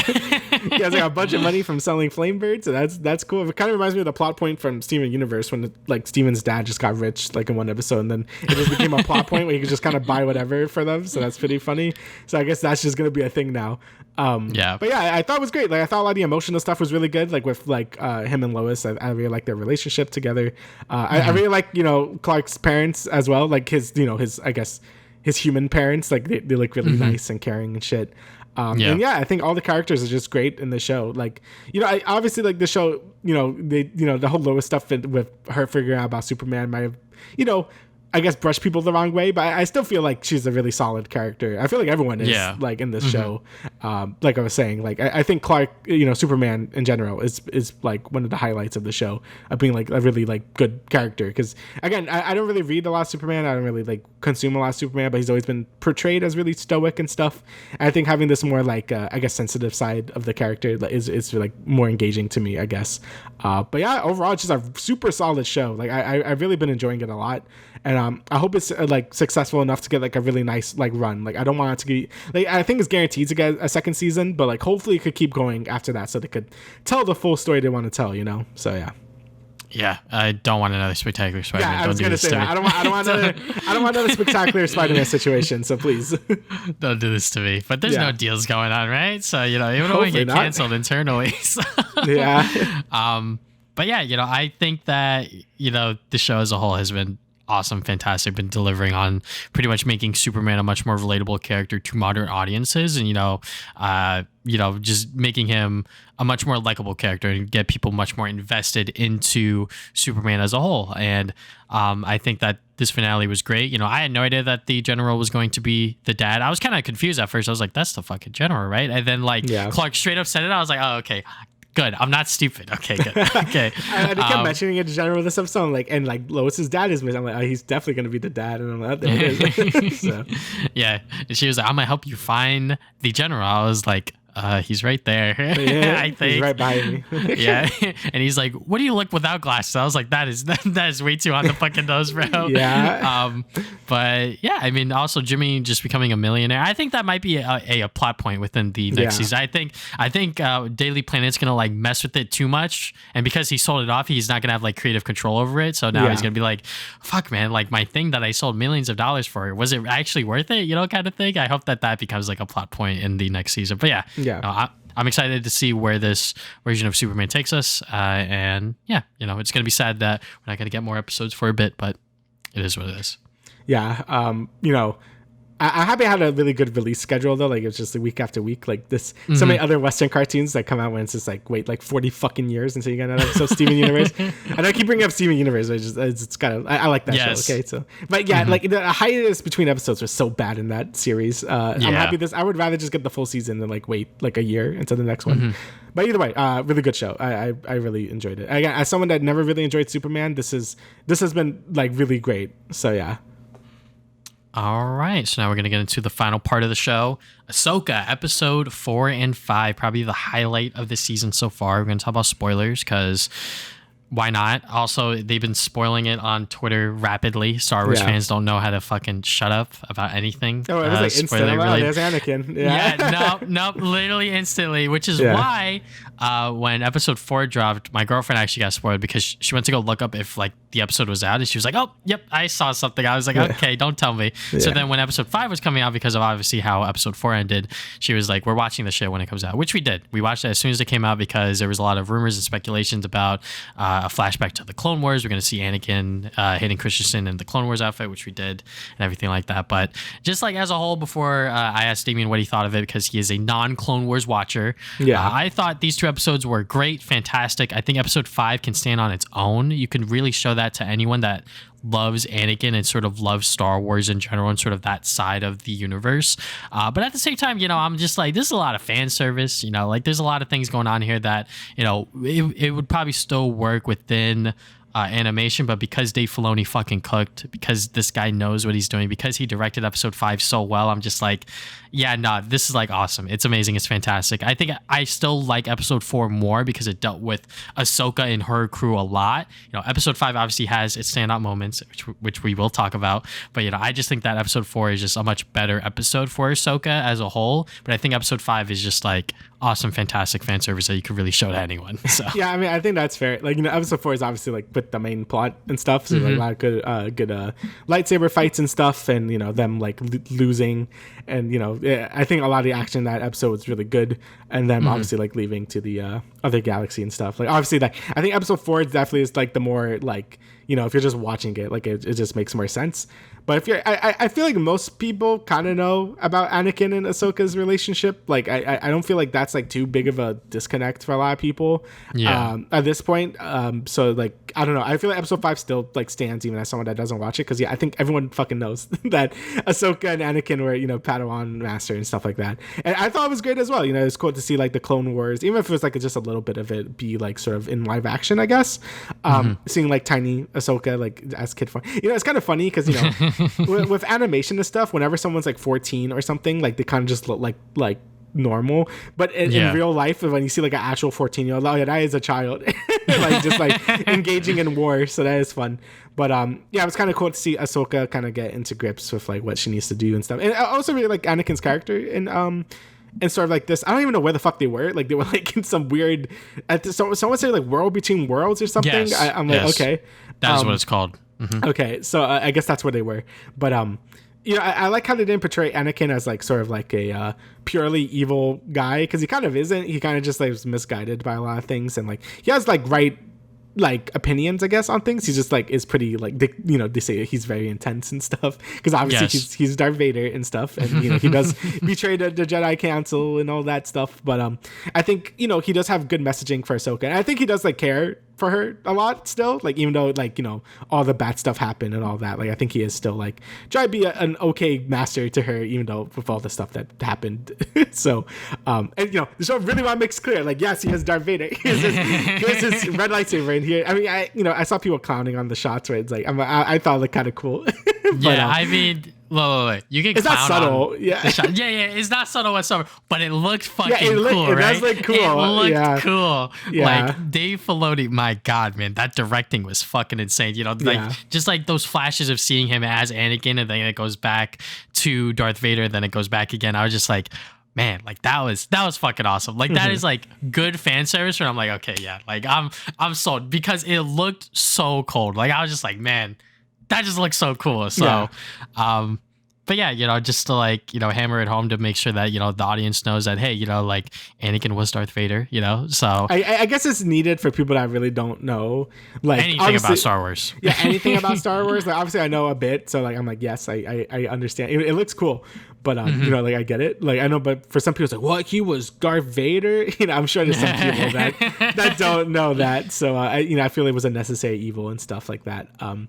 But yeah, overall, I thought episode 5 was really great. Like I think like even as someone that hasn't like watched Clone Wars, I think there's enough like connection between Ahsoka and Anakin to like have it hit home still. So I think that's great. And episode 4 I think had like a lot of great action and stuff. And now we're moving the plot forward now with the next episode. So I think these 2 episodes were great. Really like showed like all the good things like that I'm sure people loved about Clone Wars, and that was just here in live action. So I think that's really cool.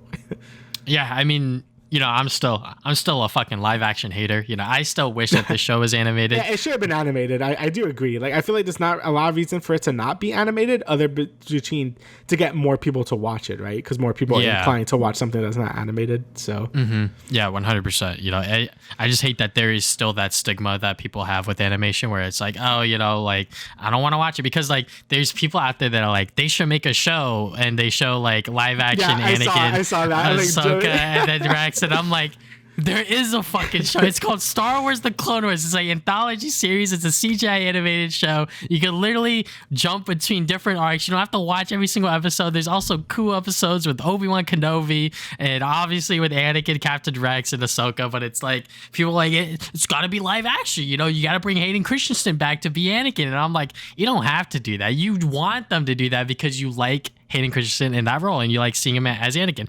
I do too, but I think that within this episode or these 2 episodes of Ahsoka, when I first saw him in episode 4, I was like, that de-aging looks a little rough. He looks a little smooth. Maybe they were doing it on purpose because he is in the world between worlds, but he looked a lot better within episode 5, and even within the Clone Wars flashbacks and things like that. So, I understand why they did it within live action, but I still wish it was animated. But, I still really enjoyed the episodes, obviously.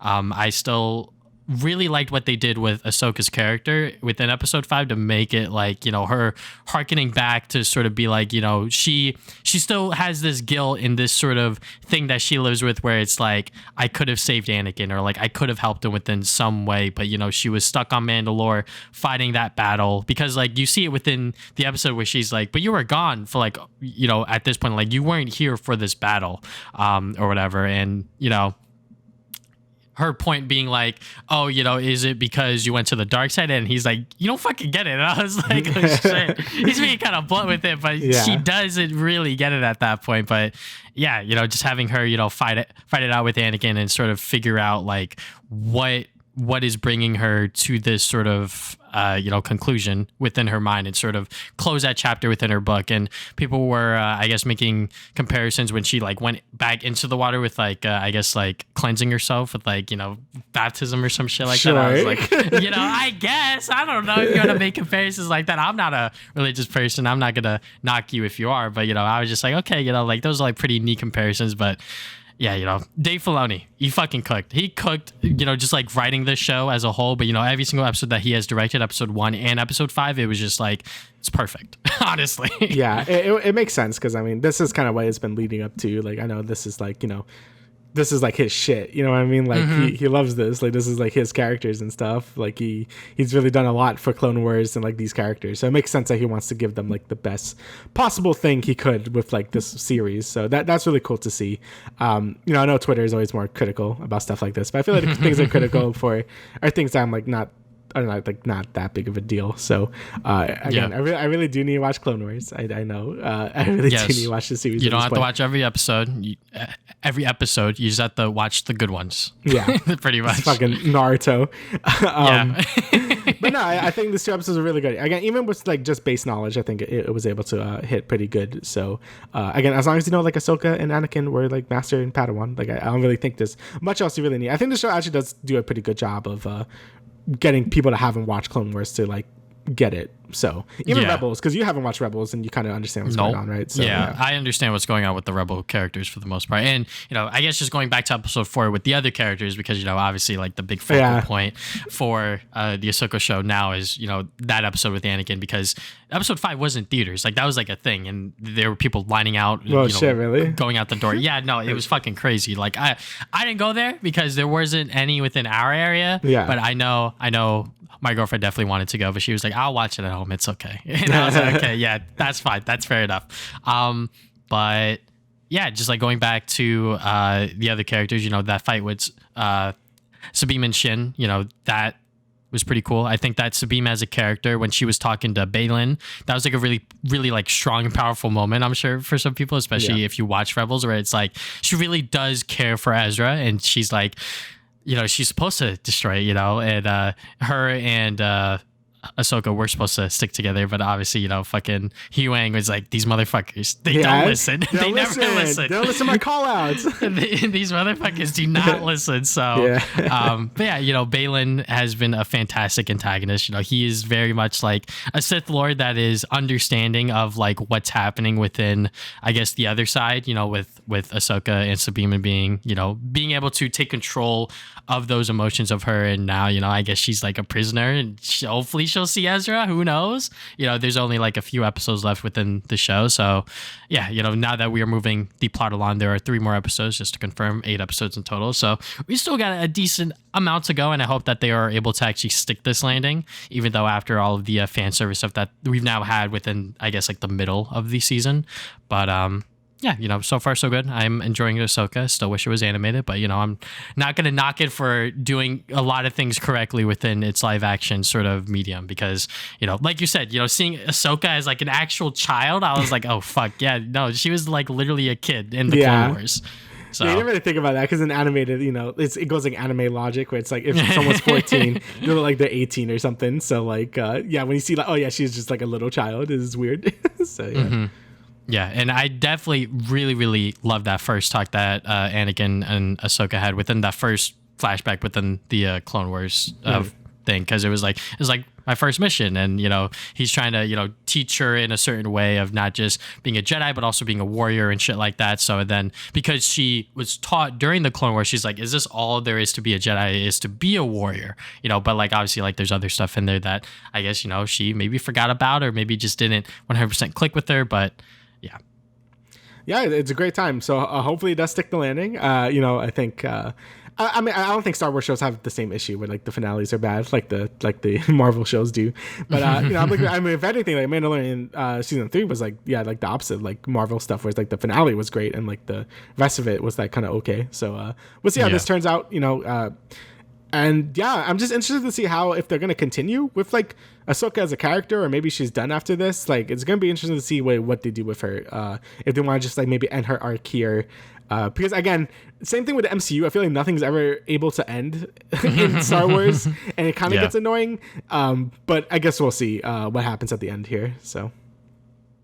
Yeah, it is definitely weird just following like Star Wars media, because like everything's canon to a certain extent. Yeah. But when it comes to like other things like Spider-Man or Sonic or anything else that I really follow, like there's Ninja Turtles, like there's like multiple different versions of them. So like I don't have to like follow everything so tightly. But with Star Wars, it's like, all right, well, we made this Clone Wars show that's animated, and it does tie back into like the main canon, which is like something that I will honestly praise Star Wars for, is something that they are always able to like go back and like not necessarily like retcon, but like add like prequel stuff in there, and like actually have it for the most part make sense. Like the Clone Wars show is like fantastic in its own right, and like this show is also doing that to a certain extent, where it's like adding stuff to the end of Ahsoka's story as well. So yeah, I'm enjoying the show, like I said, and I cannot wait to see how it goes on from here, because obviously we've had like pretty much probably like the best 2 episodes we've had in the show so far, but Andor surprised us immensely with how good that show was. So I hope that they're able to do that with Ahsoka's character and the rest of the Rebels cast within the rest of the episodes. Yeah, I agree. Hopefully it sticks the landing. So I guess we'll have to just see. Yeah. But is there anything else you would like to add, good sir? No, that's everything. All right. So thank you guys for listening to the Travis and Damian podcast, episode 121. We will see you guys 2 weeks from now with another episode. Later.